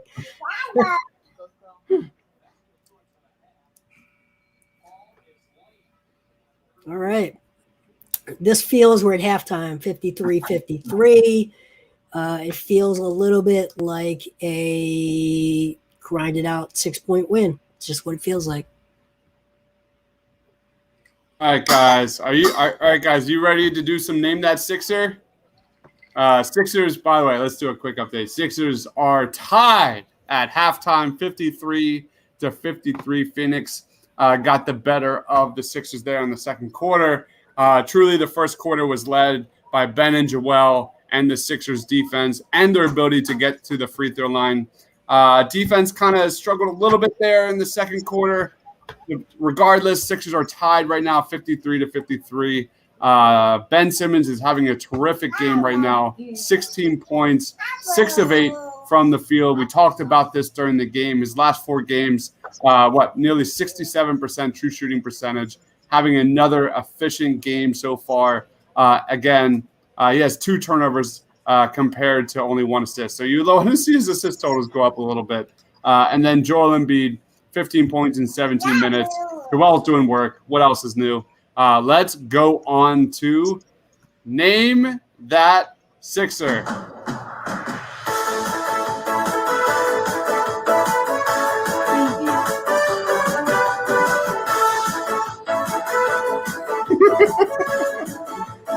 All right, guys.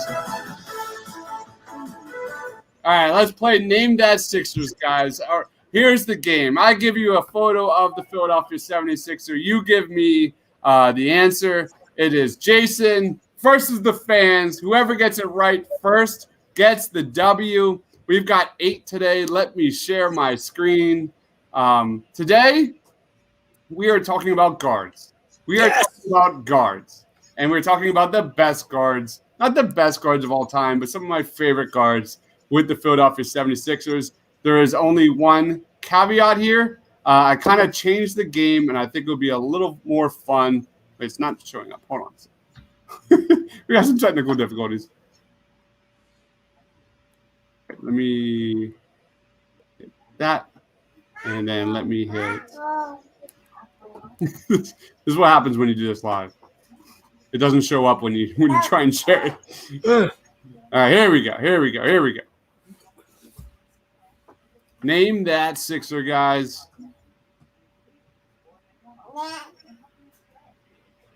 I guess we'll call this our warm-up.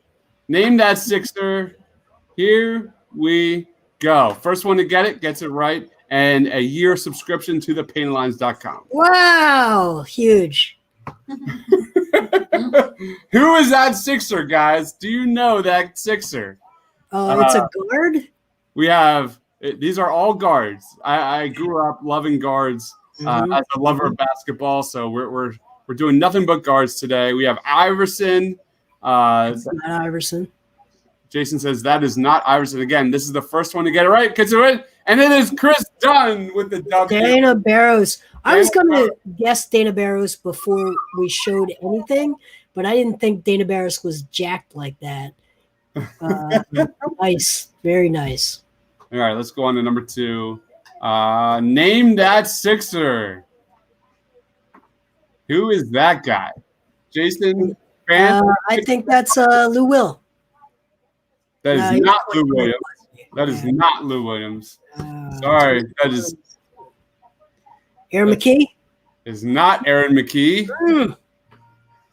I'm not seeing any guesses, so I can keep guessing, I guess. It is not Charles Barkley either. So Larry Hughes, I think he might be right. Larry Hughes goes to Nathan Dizzle. Very nice. Fans are up 2-0. All right, guys, let's go on to our third one. Here we go.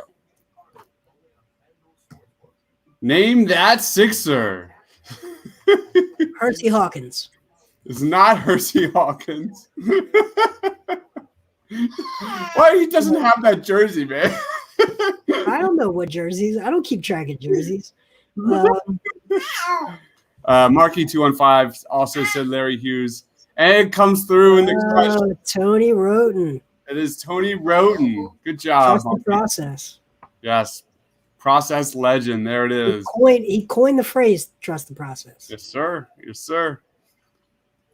Andrew says Tony Roten. Absolutely. Let's go on. Smoked. Come on, Jason. Here we go. Name that Sixer. Who is that guy? Number 20. That seems like a guy I should know. Number 20.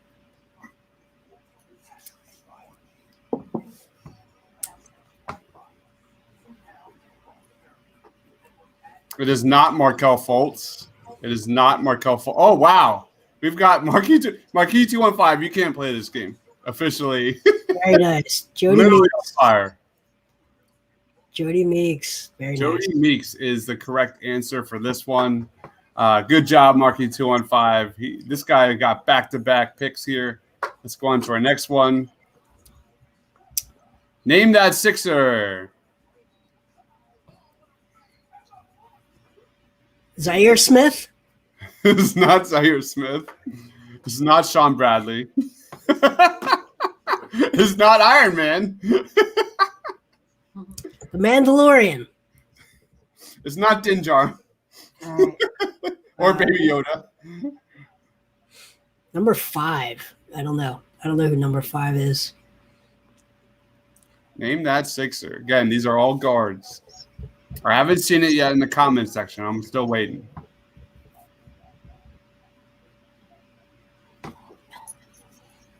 Nick Stauskas never was had that definition. No. That muscle definition never existed with Stauskas. Nope. Nope. Maybe his taste buds, but not physically. Definitely not. Scotty Wilbekin? No. Is that correct? No, it's not. But I love that would be the great. Wilbekin nod. I That'd be love awesome. it. That would be great. That would have been a good one. I'm going to make a mental note of that one. Nasty Nizzle, be sure that's coming in the near future. Rex Walters, no. I'm going to just move on. The correct answer is not Will Chamberlain. Sorry, Chris. It is Landry Shamet. Oh. Landry Djarin. I don't think of Landry Shamet as being number 5. That's very good. All right, guys, let's roll on.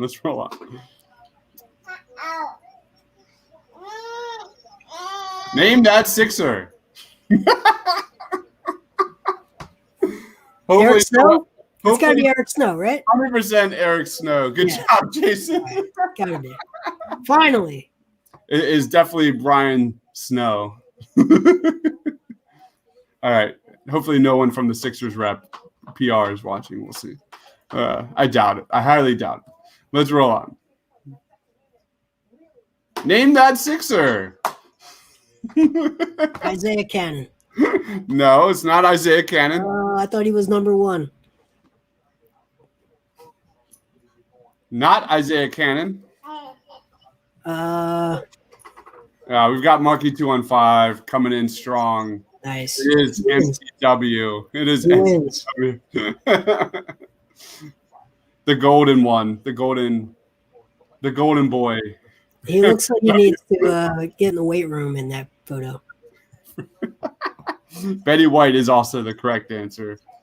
We're wrapping it up here. One more to go of Name That Sixer. Here we go. Let's wrap it up. Name that Hollis Sixer. Thompson. Wow, let's go. Jason, you know your process. That's for sure. I do know my process. So, let's cue that music. I got two, right? Yep, you got two. Thanks for everybody for playing. 215 beat me. Thanks for everyone for playing. Name That Sixer. We'll be back every single watch party halftime show. I think winner has to go right to Marky 215. Am I right, Jason? Is that the winner? 100%. All right, Marky 215. Come on down. You have received a 1-year free subscription to thepaintlines.com. All the access you ever dreamed of. What a great value. Jason, any comment on that value? It's immeasurable, really. You get access to our YouTube channel. You get access to our Periscope. No. To I'm our not paying Twitch for that. channel. I'm not paying To for our that. website. What? All of it. You get to follow Mr. Crockpot on Twitter for free. No. All of it. The whole thing. I'm going to have All to talk of to my agents for sure. Wait. I think this was the agreement. He gets it all. The grand prize. Again, I'm going to have to talk to my agents. That's way too much. Way too much. All of it. I don't know. All right. Anyway, Marky215 gets the free year subscription to thepaintlines.com. Free year subscription to Twitter. To The Facebook group. You can the Facebook page. go on. You can't follow me there because I'm not on Facebook. But Marky215. You can follow me on Instagram. I will accept it. I think I'm private, but I will accept your follow. That's how big a deal this is. It's a big deal. Big deal. Congrats, Marky215. He says, thank you so much. I can quit my day job. Well done. Well played, sir. We're getting ready for here the second half, but that is Name That Sixer. We'll be back during the next watch party. Always a good time. Gosh, now what do we talk about? We talk about how many snakes are on this effing process. I was talking about based on your last couple of slides there. We were talking about best moment from Samuel L. Jackson, and to this day, my favorite Samuel L. Jackson moment, as big of an MCU and Nick Fury fan as I am, Deep Blue Sea, when he's giving that speech. Deep Blue Sea, when he's giving that speech, he's like, we got to band together. We've got to come together and beat these sharks. And we got to have like a positive attitude. And I'm dead. And the shark comes up and eats him. And he, like 80, 90 minutes into the movie, he's dead. It was the best. Obviously, it's Pulp Fiction. I agree. I'm being very sarcastic. And I think that there are certain guys that are just pros, and like I put him in the category. He's even better than Christopher Walken, but he's guys that you can just plug into a movie and instantly make it more interesting and more memorable, right? Yeah. And but to me, it's obviously Pulp Fiction. How do you get better than Say What Again? Like you just can't top it, right? That's a tasty beverage, Jason. Yeah, the Royale with cheese, all of that is hands down the best. Well, wait, he wasn't the Royale with cheese guy. He was the reaction guy to Royale with cheese, right? Exactly. I'm a big film nerd, so I kind of like to go with the low key names. So I'm never going to give you Pulp Fiction, but Deep Blue Sea has a special place in my heart. It was one of the most like laugh out loud moments seeing it in the movie theater I've ever had. It was just like, wait, you just died. It was, and at that time, Samuel Jackson was like a terrific actor. It was just an awesome moment. Yeah. So while I add Marky 215 on Instagram because he asked for it, so I'm going to do it. Yes, go join Philly Boy on Twitch. We now have a Twitch account. If I can figure out how to follow someone on Instagram, I'm going to do it. Hold on. Sam Jackson in Long Kiss Goodnight. Right? Yeah, terrific. Fantastic. My God, there's so many great Samuel L. Jackson movies. Marky, wait, hold on. Marky Right. underscore Mark? Is that an underscore? I don't see it. Underscore Marky. Okay, I got it. Yeah. Hateful Eight is terrific. Hateful Eight is, quite frankly, maybe one of my favorite Tarantino movies. Yeah, as a big MCU Place in fan, one room. as a big comic book movie fan, he's in. Hold on. So I've got underscore Marky. Let me get this right. 2 underscores. Okay. I was about to follow a guy in Trinidad, so just making sure. Oh my. All right, you're all. Low key great Samuel L. Jackson movie is. You ever see The Negotiator? Is this right? Is this correct? Marky, confirm before I follow a random dude. Reservoir Dogs is one of the best. First Tarantino movie I saw.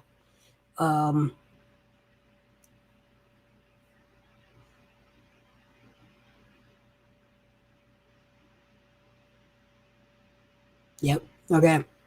Marky got a follow for winning that prize. Reservoir Dogs is a great movie. I mean, there's just so much to it. Nasty, I agree. I think Black Snake Moan was underrated. It's hard to recommend that movie, but it is like, yeah, it's a weirdly compelling movie with like great acting, but it's hard to recommend. Nice play by the Suns to get an easy bucket in there for Ayton. I don't know what Ayton's got. Let me look at what Ayton's doing so far. Yeah, he's basically been shut out. That was a good play by Chris Paul to get his big man a bucket. There are big men in the league that can get their own bucket, like a Joel Embiid, like a Jokic. Then there are big men who rely on a point guard to create the bucket for them. I think Ayton, quite frankly, is the second part of that. And that's what makes point guards so valuable. What makes centers so valuable is their ability to protect the rim and take away the best shots in the game. What makes point guards so valuable is their ability to make other players better around them. Kill Bill, great movies. I've drafted Kill Bill movies in those movie drafts that we do because I think they're fantastic. I would also, I always say this, but True Romance is a movie that Tarantino wrote. He did not direct.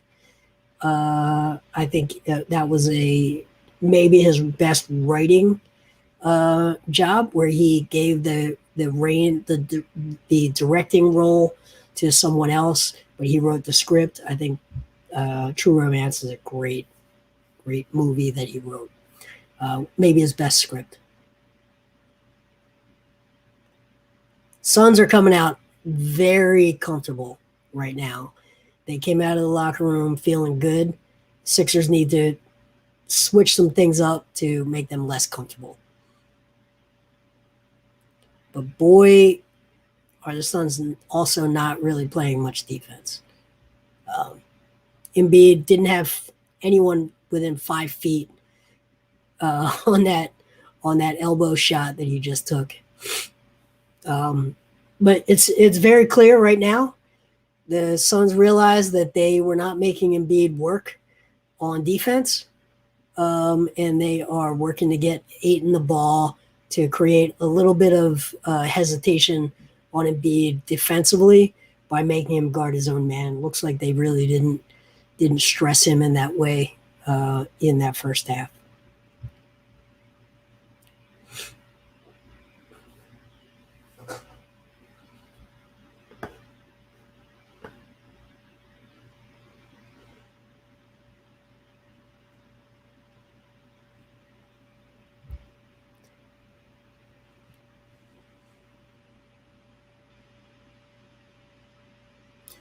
It's really interesting when you look at Ayton and Embiid, at just how much physically bigger Embiid is. Tobias Harris with a nice bucket there, being able to exploit a smaller player on the baseline. He's got that little bit of, we don't know that he's I'm back. going to be able to just break the will of other teams.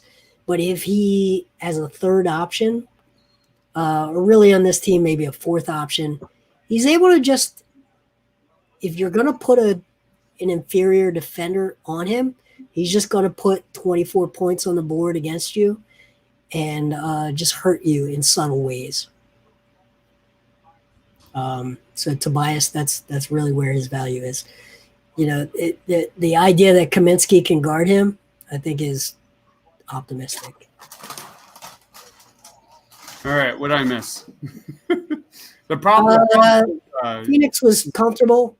They were getting the ball down low to Ayton. Sixers then got some really just high quality shots and were knocking them down, and they came back to tie it. So we seem to be in that sort of trading buckets period of the game. As fun as 3:00 games are, like right now is like when my daughter's like eating dinner and getting ready for bed, or starting her, not yet, but getting ready to start her bedtime routine. So yeah, it's a tough time. So I'm interested to see Curry is hitting shots from all over the floor right now, isn't he? Love to see that, Seth Curry. Love to see that. I just saw him hit a 3. No, it was a long 2 or something. Yeah, it is, but it's from a good spot. It's his shot chart right now is pretty interesting. He's getting shots all over the floor. Danny Green's steal leads to a bucket. Really, majority of Danny Green's damage today has been from the defensive end. 7 points, 4 boards, 2 steals, a block. He's a plus 10. So as you want to see him hit a couple more threes, but I'm fine with what we're seeing from Danny Green today. My guess is the starters are mainly in the plus category. Yeah, big time. The bench is getting worked a little bit. Big time. I thought Danny Green had a really strong defensive first quarter. It really, just like what Jason said, the bench play has been all Phoenix Suns so far today. That's been one of the biggest difference makers so far, along the lines of where are we at with free throws, because you looked at free throws. So the Sixers are still up 9 free throws in the game, because early in that first quarter, the Sixers were at 9 or 10 free throws, and the Suns didn't have a single free throw. So we're still kind of holding strong there. And let's take a look at rebounding. Sixers are out rebounding the Suns 26-20 right now. The Sixers have 8 offensive boards compared to the Suns 2. Who's doing that damage? Embiid has 3 offensive rebounds. I think that was like from one play. Yeah, that was all right at that last possession. Dwight Howard does have 4 offensive boards. So you love to see that.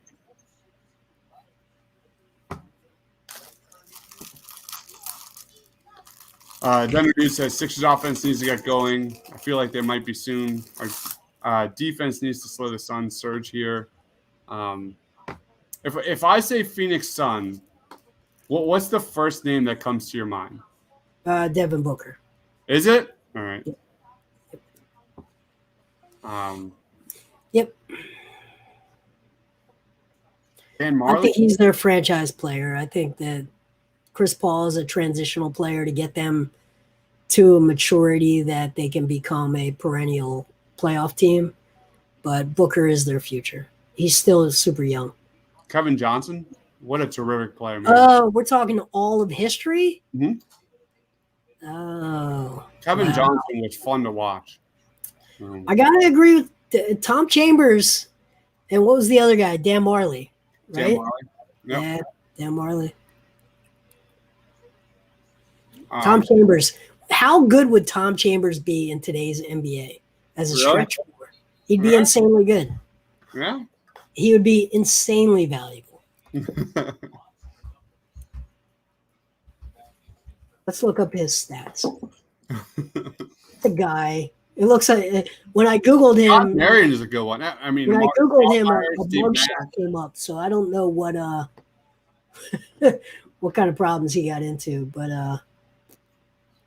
Sean yeah. Merrill was terrific, man. I loved watching those early 2000 Suns teams that they never won anything because they were in such a difficult time period. But also, Marion is like a guy that could only exist offensively off of turnovers. Like he's just a flawed player. Yep. Shockingly, Tom Chambers never shot over 40% from three this season. Okay. That surprises me, but he was a hell of a shooter. Where was he drafted? Charles wasn't there long enough, Marky. Yeah, no, Barkley's not a six, not a sign. Although I think he lives in Phoenix. I don't consider him. Here's my take on Phoenix. I like the people in Phoenix better than I like the people in Utah, but Utah is the most beautiful state I've ever been to, like hands down. Just the people aren't very interesting at all. Never been to Utah. Oh, I've been all throughout Phoenix. I've been all throughout Colorado, New Mexico. Gorgeous, but I've never been to Utah. I would recommend it. Stay in Moab. Okay. Go to Arches National Park, but you can ski there. It's like Colorado on the west side of the Rockies. That's all sort of Colorado, Utah. But like, if you've been to the Salt Flats, the Bonneville Salt Flats, it's 80 miles of entirely flat salt fields, 80 miles long. There's a highway that goes through the middle of it, but it's literally completely flat. It's amazing. Like I couldn't believe what I was seeing. I parked the car, I got out, and I picked up a little bit of the salt and tasted it, thinking Really? I might die from this, but it was just really salt. And yeah, it was actually sea salt. But it stretches 80 miles wide. Seth Curry hits a three. Yeah, I need to check out Utah. Yep. Seth Curry has been really getting this Sixers offense back out of a funk here in the last several minutes here. Nice sequence from Seth Curry. Oh, wow. That was a great – it's just the finish wasn't there, but Ben taking Booker to the woodshed right there down low is what you want to see. Yeah, he needs to finish that. Absolutely needs to finish that.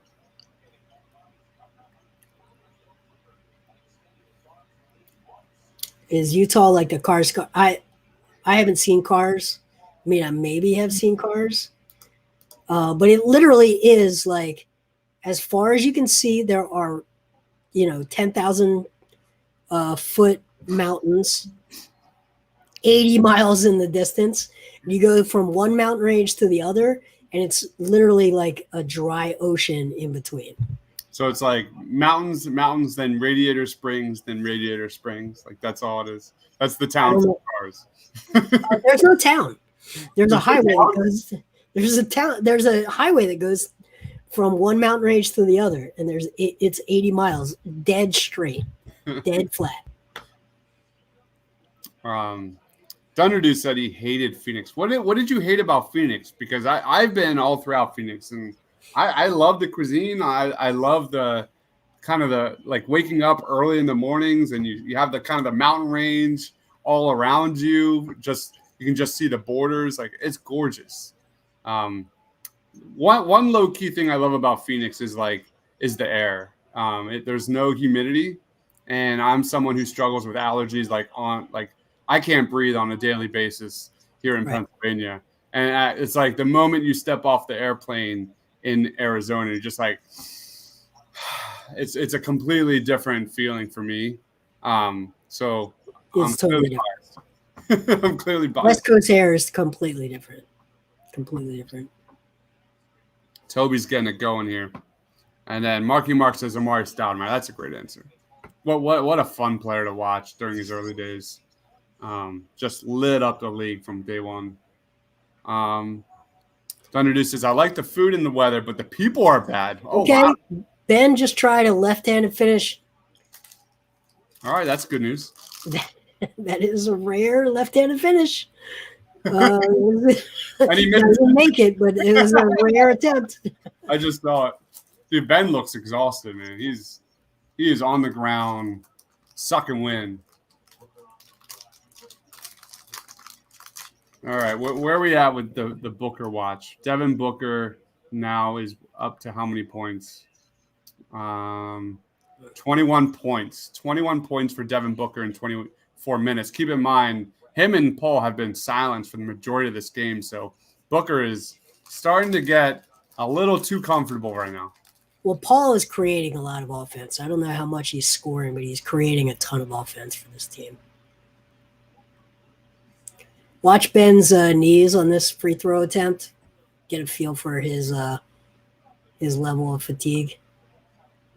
Dunner says the air quality in Phoenix is poor with all the dust and desert sand in the air. All right. Maybe I'm wrong. You definitely know way more about Arizona than I do. For me, it's like I can't deal with that daytime heat. I would have to become completely nocturnal to live there.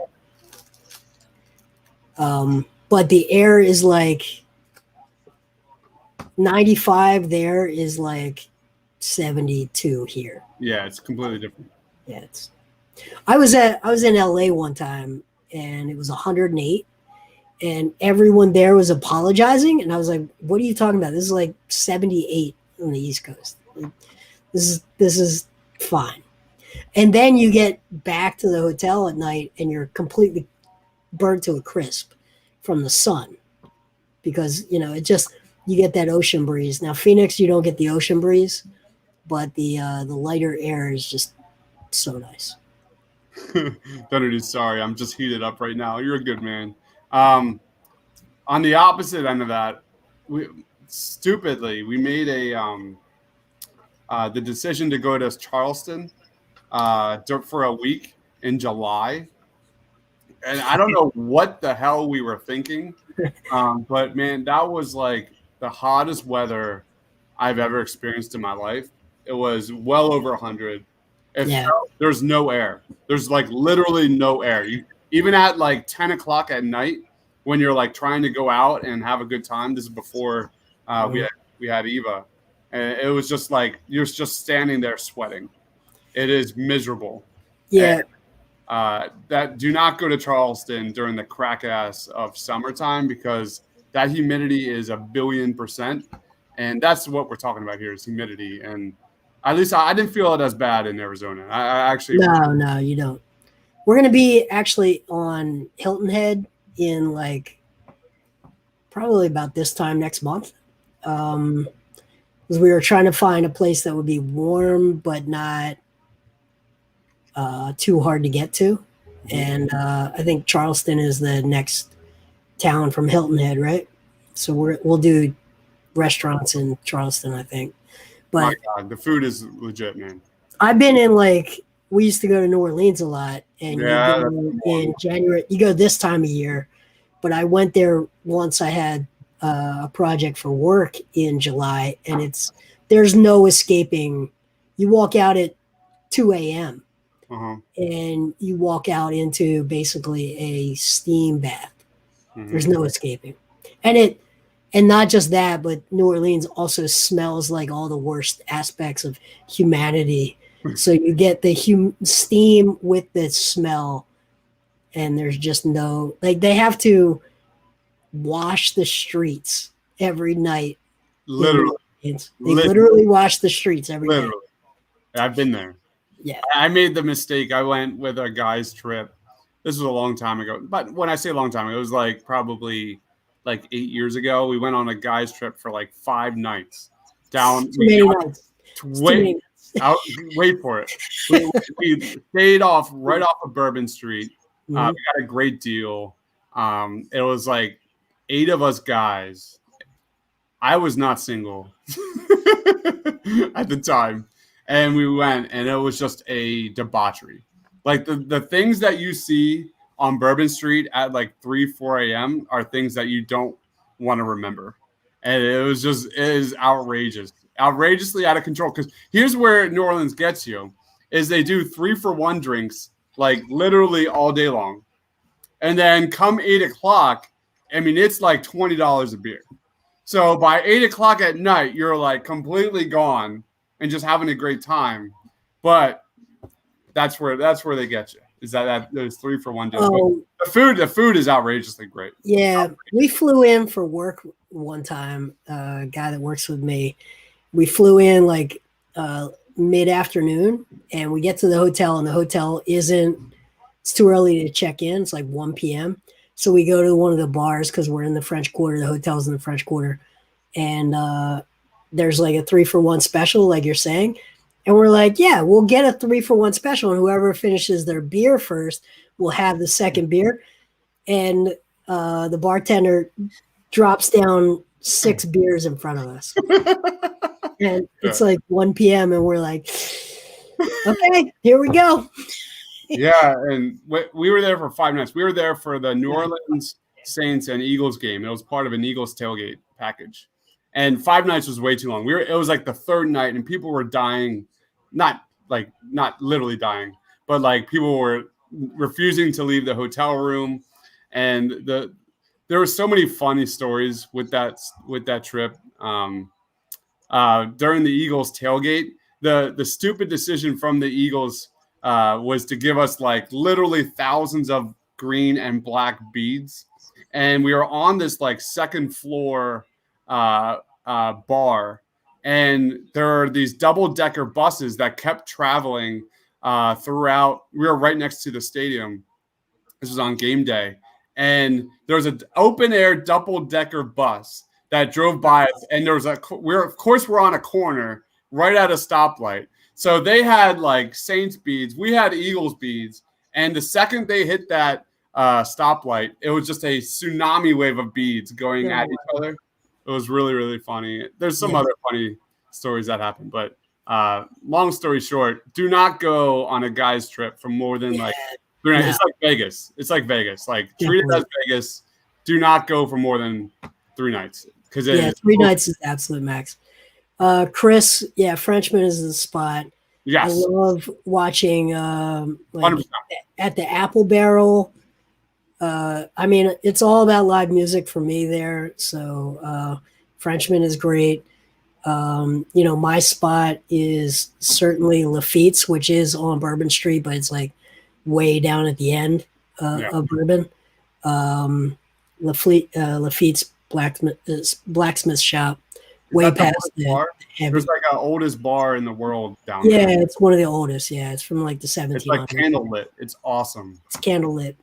Yep. I've been there. It was awesome. Yep. You can sit at the piano while the piano player sings and just takes requests all night. And you just sit. There's stools at the piano. All right.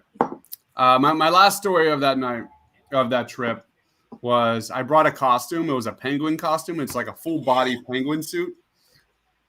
I brought it. What's that? Why? Because I don't know. Because it's Bourbon Street, and that people dress up. That's what they do. And we went, and we're at a bar having a good time, and someone walks into the bar wearing the same identical penguin costume. So I turned to my friend. I was like, "Hold my drink," and I ran back to the hotel room. I came back in the penguin costume. That guy was still there, and we had a dance off. The bar bought us drinks the rest of the night. Period. That's great. We had just had a dance off for like 2 hours, and both wearing penguin suits. That is 100% true story. I was just talking to a couple of touring musicians who say that for an original artist, New Orleans is like the worst place in the country to tour. Really? Yeah, because if you're not a jazz musician or a blues musician or a cover band, the tourists don't want to hear from you.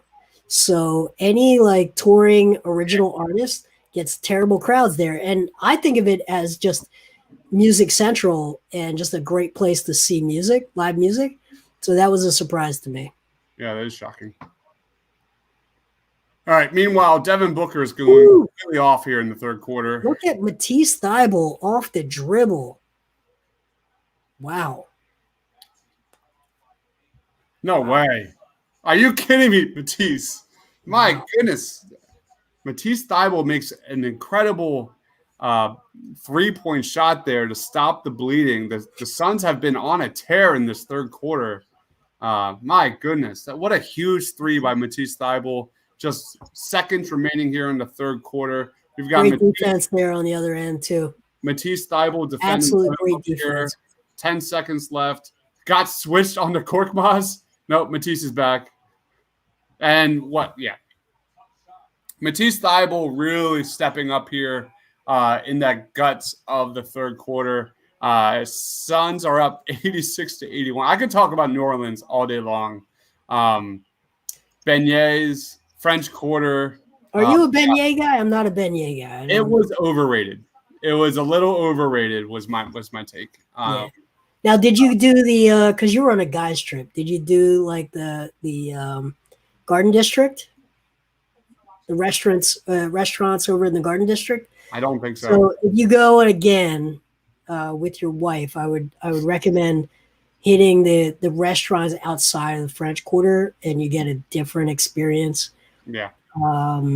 It's a great city. I love that city. There is what I don't love about it is the flood of like 20-year-old artists who don't actually have a skill, that are basically just panhandlers who will like are quirky, like that to me really killed the experience for the city when they flooded back into the town. But I will not be going back to Bourbon Street. That is just not my scene. Ever? No. Nope. I'm done. I mean, I do love it. But I am not going to be there at 4 a.m. I'm not going to be there at 2 a.m. It's brutal. And there's like literally like prostitutes there that will like literally come right up to you and grab you. It was like, no, that's not what I'm about. I'm out of here. It's not me. But anyway. You gotta, it's all about timing. Timing is everything in life. And 100%. I have so many. The first time I ever went to New Orleans, we flew in for work because we have a place there. And we get in at like midnight on a Monday night, and we need to eat because the flights were delayed. You know, flights in August out of Philly, just nighttime flights are always delayed because of those rolling thunderstorms. So we don't get in until super late. We're starving. We go to Bourbon Street because it's the only place that would be open, and all of the kitchens are closed. It's a Monday night. It's like midnight, 1 a.m. We finally find a place that has like chicken fingers. Like it's the only thing we don't cook. And these two gals come up and strike up a conversation on a Monday night. And we're eating our chicken fingers, me and the guy I work with. And come to find out they had went down there for vacation, for like a 3-day vacation, and decided they loved it so much they were going to stay. And that was a month prior. And they were just crashing with people. And I was like, no, I'm trying to eat and go to sleep. What are you talking about? No. Nice to meet you, but no, thank you.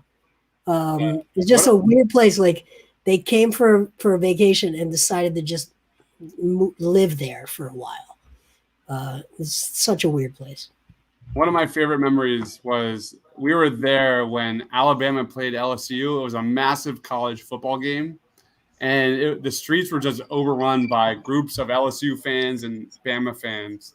And we were like neutral. We're from Pennsylvania, so like we would join an LSU group and pretend we're LSU Tigers fans, and then like 10 minutes later, we would join a Bama group and pretend we're Alabama fans, and that just continued to go on and on and on. That was really fun. That was just like bullshitting for like an entire night long. That was awesome. I just posted the post-game show. Phoenix Suns are on a tear here, unfortunately. Hopefully it doesn't continue. I've got the post-game show. Whoops. I've got this. I'm going to pin this comment here. Great shot created. There we go. All right, and then we're set. Dario for 3, nails it. Wow. Chris Paul is reading them the right act after creating an amazing open 3. Why is Chris Paul yelling at his team? My goodness. Aram, so it's all about the fans. There's no fans. Like New Orleans is a tourist town. It's a football town. It's not a basketball town. The Smoothie King Center is like tucked away near the Superdome. It's just not a town conducive to basketball. So the NBA probably doesn't really belong there. And it's like Dibe said, like it's exhausting. So you're not gonna. It's a great place to visit, but wow, like if you have to get up and go to work every day while living there, it's not. You would hate it. It's not awesome. Yep. Steven says we lost. We have no bench, and Joel's not having the best of game. Where are we at with the bench scoring? Let's take a quick look. Bench scoring is not good, like the Portland Trailblazers game. 6 left, 13 points from the Sixers bench. Meanwhile, 20, 26, 35, 44, 48 points by the Phoenix Suns bench. That's really the difference. 46 to what? 13? Comparing the benches here between the Phoenix Suns and the Philadelphia 76ers. That is one of the biggest storylines going on in this game so far. Shake Milton, where you at, bro? We need you, buddy. I wouldn't panic yet. I think it's a little early to panic. Yeah, totally. Steven says, I hate to sound like a broken record, but note Shake Milton just kills this tea. Nasty Nizzle says, I always felt 2-2 would be successful West Coast trip. Now Utah on Monday just became a must-win. Let's go. Just pump the brakes on that. Again, we're 18-8. We're doing okay. Sixers are doing okay, although they've kind of the defense has kind of slowed down a bit since that first quarter, which looked terrific coming out the gate. Just not what we want here the last couple of quarters. Joel Embiid has really kind of been a non-factor since the halfway mark of the second quarter. I don't know. That's just my gut feeling there. Tyrese Maxey has 4 points. Really, that bench really has struggled. Like outside of Seth Curry hitting some shots there in the third quarter, like the starters have been kind of meh. So yeah, I think what you're going to see is them run through Embiid and carry. There you go. 39-13 is bench. Oh, there's Joel. Get it, Joel. Oh, I missed that one.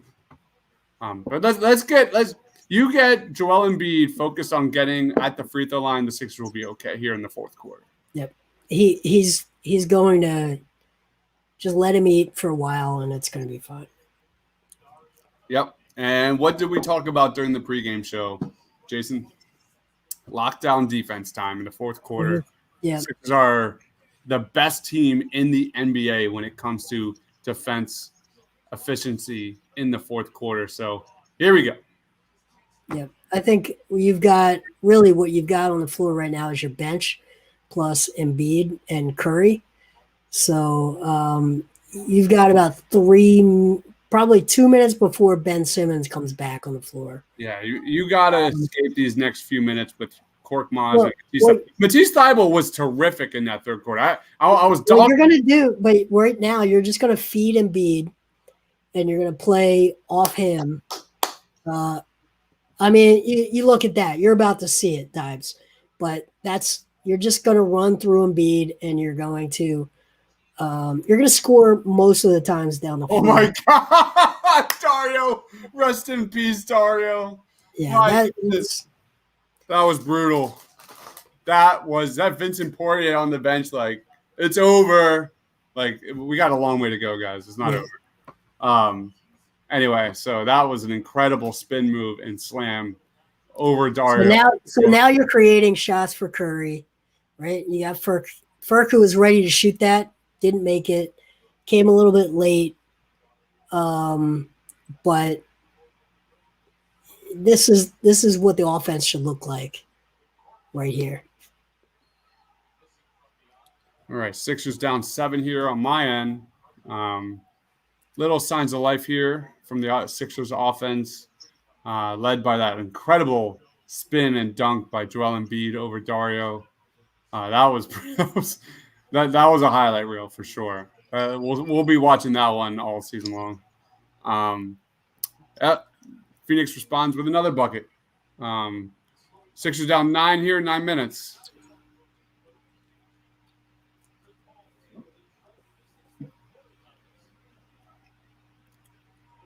Joel Embiid's cooking, man. Joel Embiid is cooking. My goodness.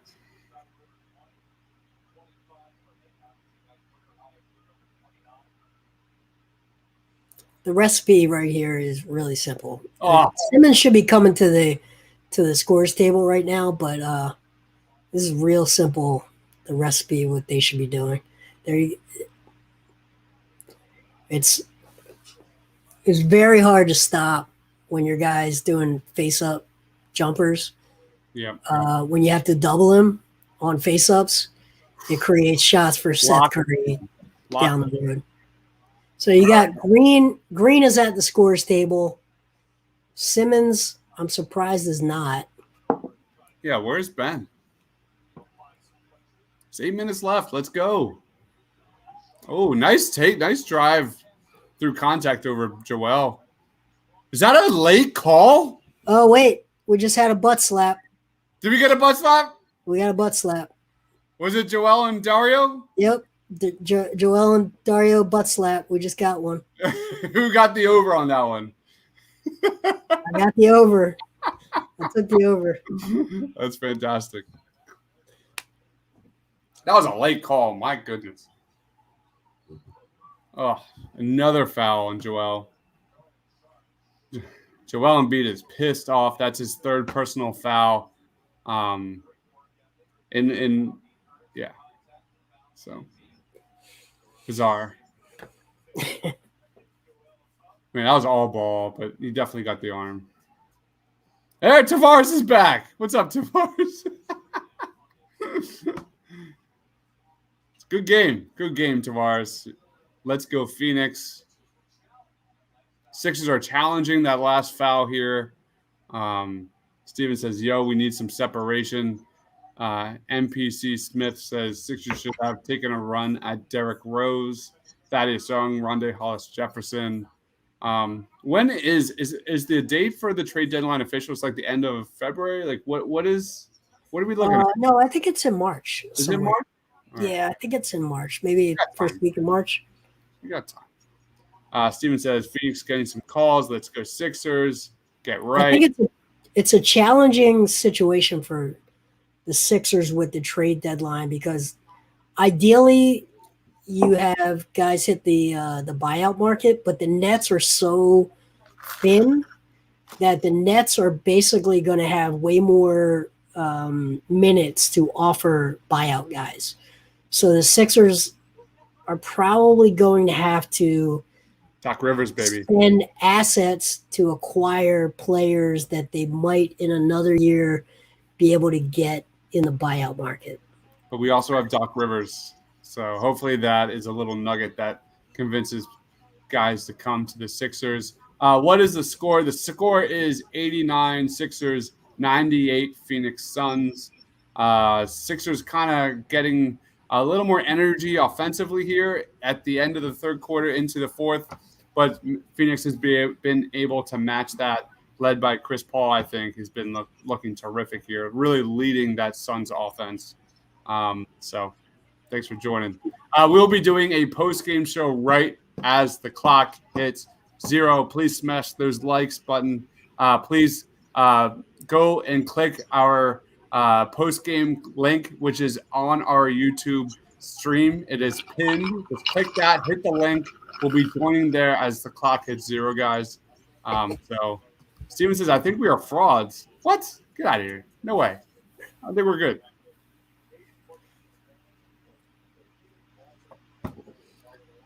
Hopefully Ben Simmons is in here after the timeout, after the challenge. Ben, how much time is left? 8 minutes left. Ben, there's no reason for Ben not to be in this game. Ben is at, how many minutes has Ben played? 29. Get Ben in this game. Steven says Western Conference is not important until the finals. Right on. Jigsaw missing one piece. I mean, yeah, they clearly need a stretch 4. That's a major area they need. Here we go.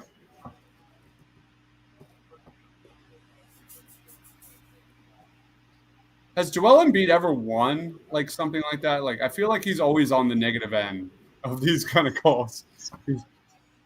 I mean, he gets to the free throw line a lot, so exactly. let's not pretend the refs are like out to get him. He lives at the line. 100%. He's doing fine.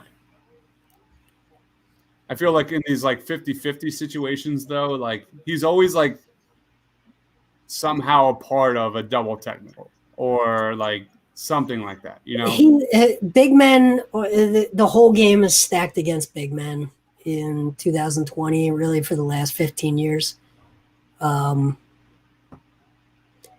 So that's part of it. When you're just like physically dominant and you're going to have people are going to be able to really hear and see when you make contact with other people. It's just part of the mechanics of the game right now. 100-89. Suns have the lead here. 7 minutes remaining. Ben Simmons is in the game now.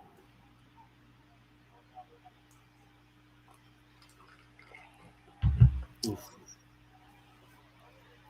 Not great. Not great.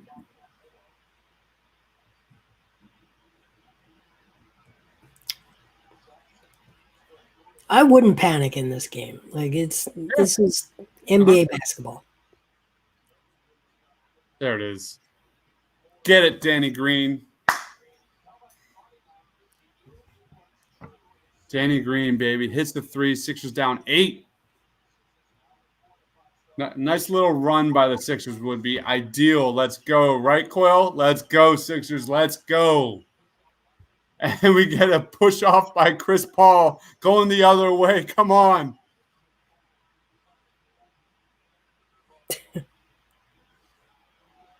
Steven says the lockdown starts right around the last 5 minutes. Again, the Sixers have the best clutch defense in the NBA. One of the best true shooting percentages in the NBA with 5 minutes or less. Man, they're talk about fouls. The Suns are getting reamed with fouls over these last couple sequences here on defense.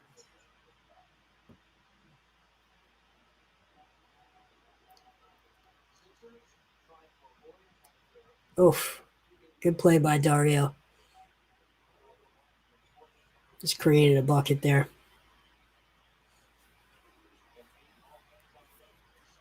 Oh, turnover.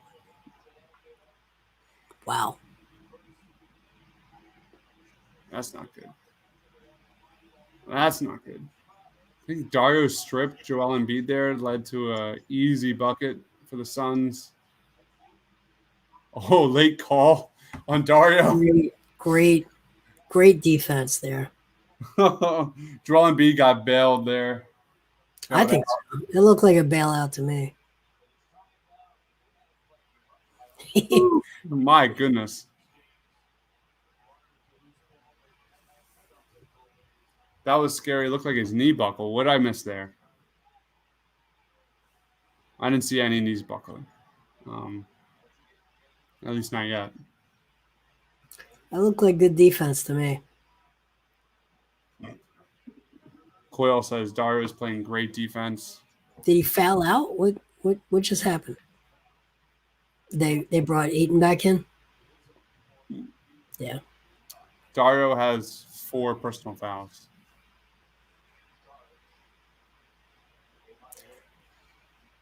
This is where having an investment in a young player hurts you. Yeah. That Ayton probably is not the better matchup against Embiid. Oh, Ben. Yeah, get it, Ben. Oh. Man, Ben comes in and just generates the steal. Gotta love it. Ben has 17 points, 6 boards, 4 assists, 2 turnovers today. 6 of 9 from the field. Stop it, Steven. We lost again. Stop it. Enough of that. Come on, man.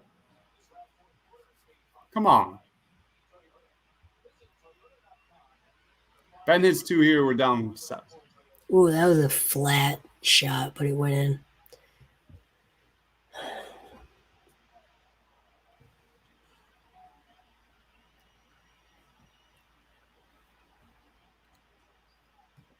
Six minutes remaining here, guys. Trust me, Fave, we're feeling the same exact way. West Coast games at 3 p.m. on the East Coast of the U.S. is like heaven. It's great. So, back to what I was talking about with Ayton is Dario was playing so well. You really feel like he's the better matchup than having Ayton out there. But because Ayton is so young, you're going to invest time in him, and this could hurt them. I don't like that shot.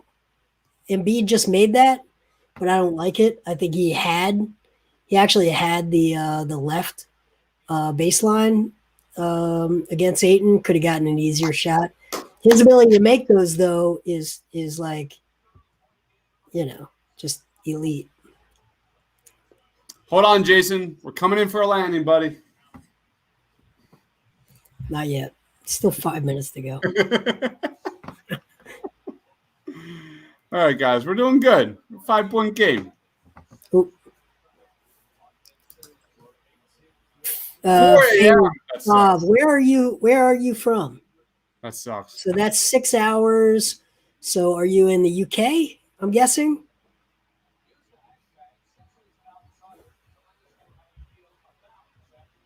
Six hours. I'm trying to think about that. Is that UK? Is that France? Where is that?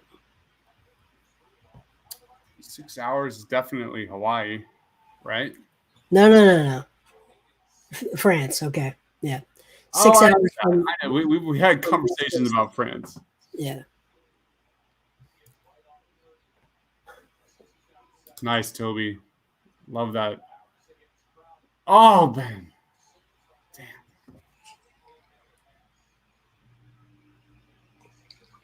I like that play call, though. And Chris Paul responds with a bucket. We've got Ben 9 a.m. for Australia for Ben. And we've got a timeout with 5 minutes remaining. Sixers are down 9 here. Hold on, guys. It's going to be fun. France, it's 11 p.m. I'll be right back. I go to Beth.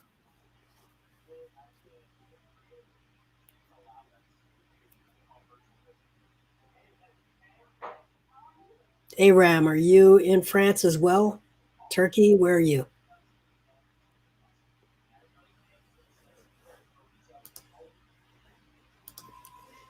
It's a little early for a victory lap. Just saying.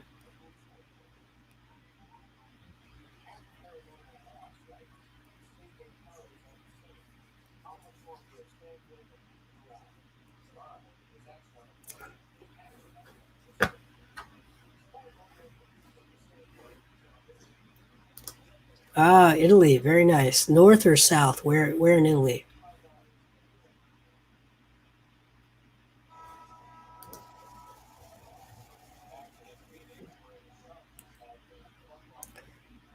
Philly boys 72.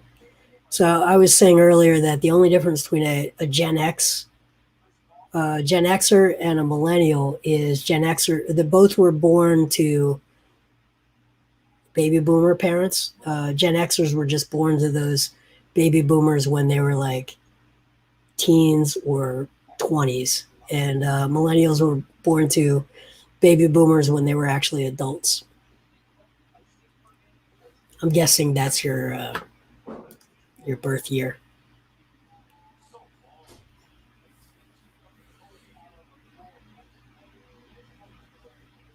Yeah, you don't want those face ups from Joel. It's just he can make them, but they should be to set up something better. And I don't like settling for those. I don't like settling for those. So,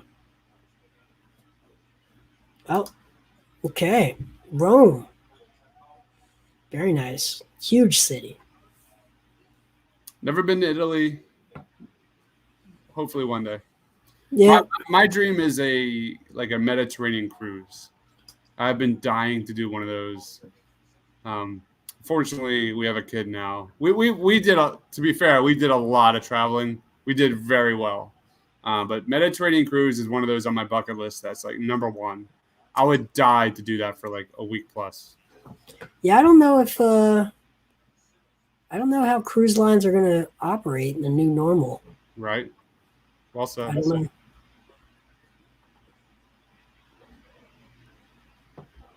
All right. Come on, Sixers.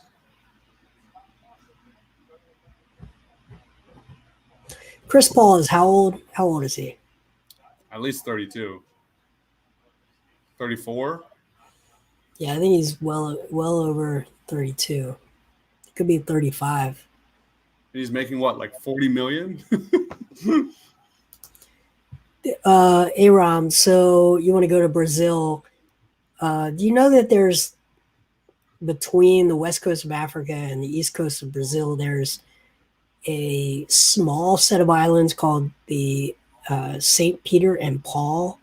The rocks at St. Peter and Paul, they don't even call them islands. They're just rocks. There's a lighthouse on there. It's crazy that right in the middle of the Atlantic, there's like these tiny rocks. Birds know about it. And we put a lighthouse on there. I've heard nothing but great things about Spain. That's another one on the bucket list. Sorry, Italy, but I've heard Spain is like terrific. Really, really want to see Spain. Go to Spain and just spend a good chunk of time there. Again, I've got a young kid, so probably not happening for a very long time. So now we're at 4 minutes, 9 points. Now we're in the danger zone. Like these next 2 minutes, you really need to cut this down to a 5-point lead. Otherwise, now I start to join in with these other people who are chalking this up as a loss. Like you've got basically 2 minutes to get this lead to 5 to make this a manageable end game. You're right in that you're now entering the danger zone. Yep. Aram says Spain is better. Fave says prefers Italy is better. Sounds like it'd be a fun poll. Should make that a poll on the channel. That'd be fun.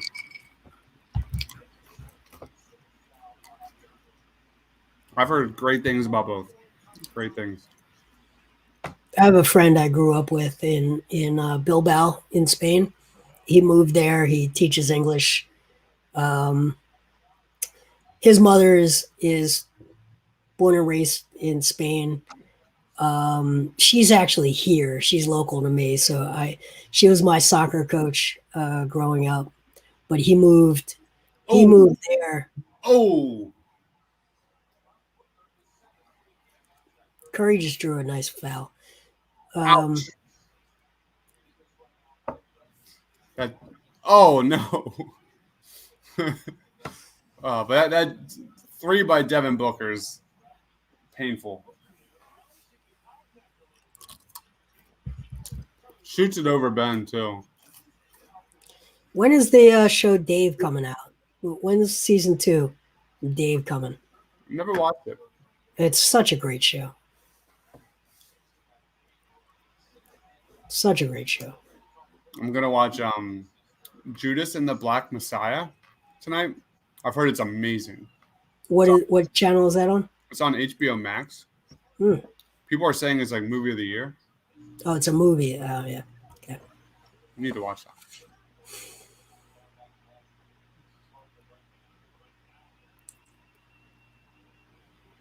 All right, Seth. Seth gets Oh, it. what a great. Oh, my gosh. Chris Paul is just running this game. Yeah, he's been the storyline this fourth quarter. Absolutely operating. Oh, my God. What a pass. Oh, too easy. Okay. Now you're in trouble. Now you're in trouble.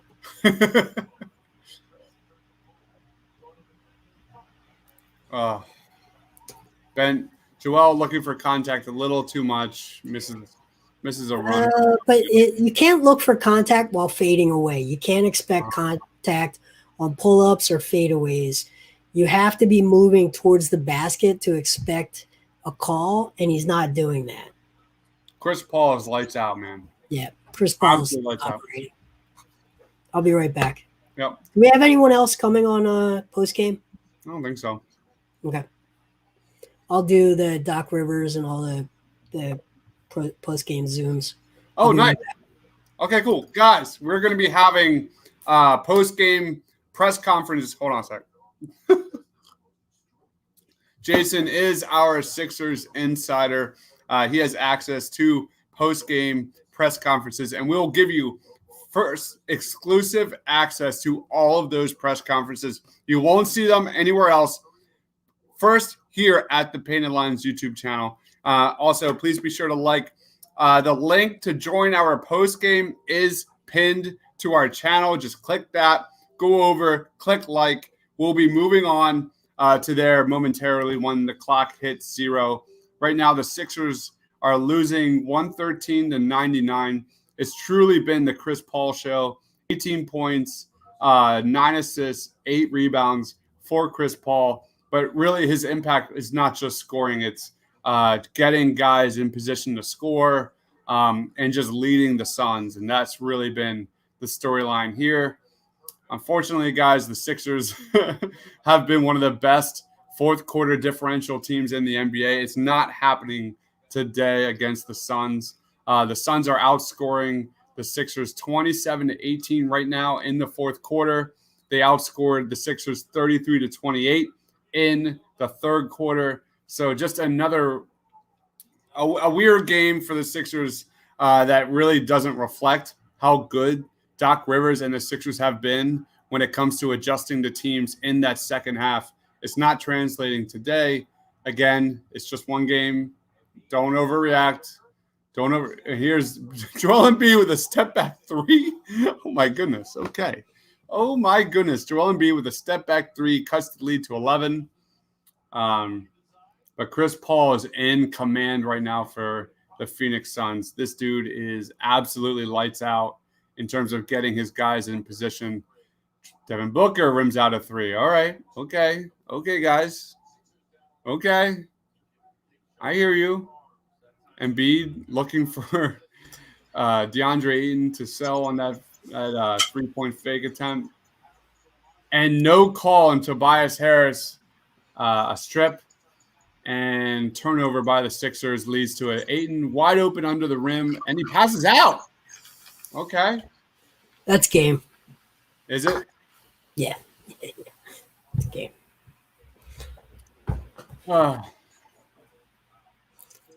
Wow. Are you serious right now? Devin Booker, my goodness, man. All right, guys. Here we are. 116-102 Suns. Absolutely terrific performance here by Devin Booker and Chris Paul. Mainly Chris Paul, but Devin Booker has hit unbelievable dagger threes here in the fourth quarter. One over Ben Simmons. Another one just now, again, over Ben Simmons. And that's really the difference. That's really the difference.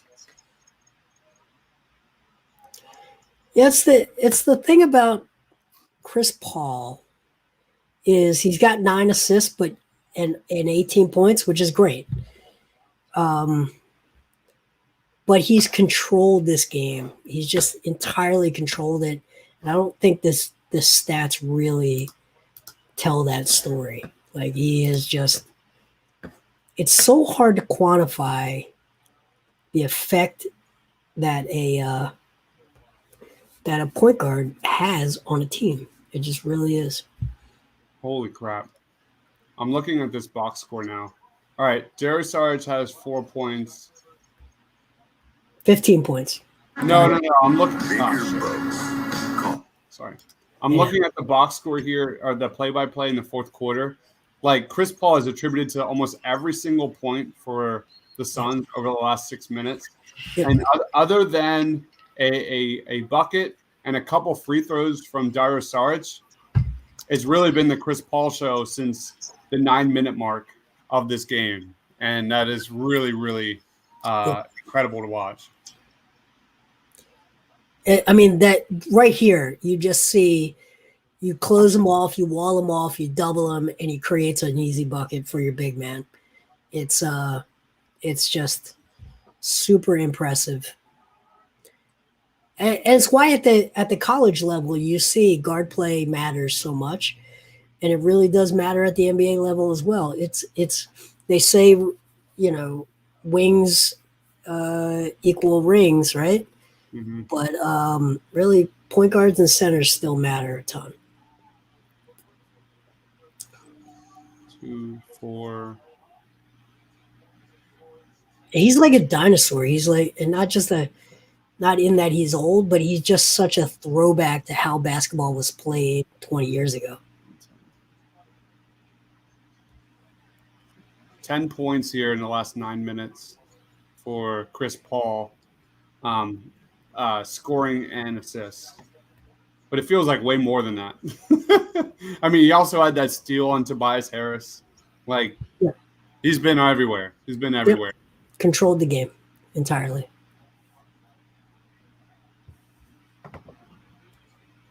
Again, we'll be doing a post-game show, guys. Moving on here to a new link.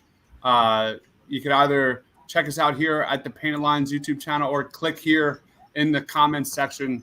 It is pinned. You can just click that. We'll be moving on very soon over the next minute.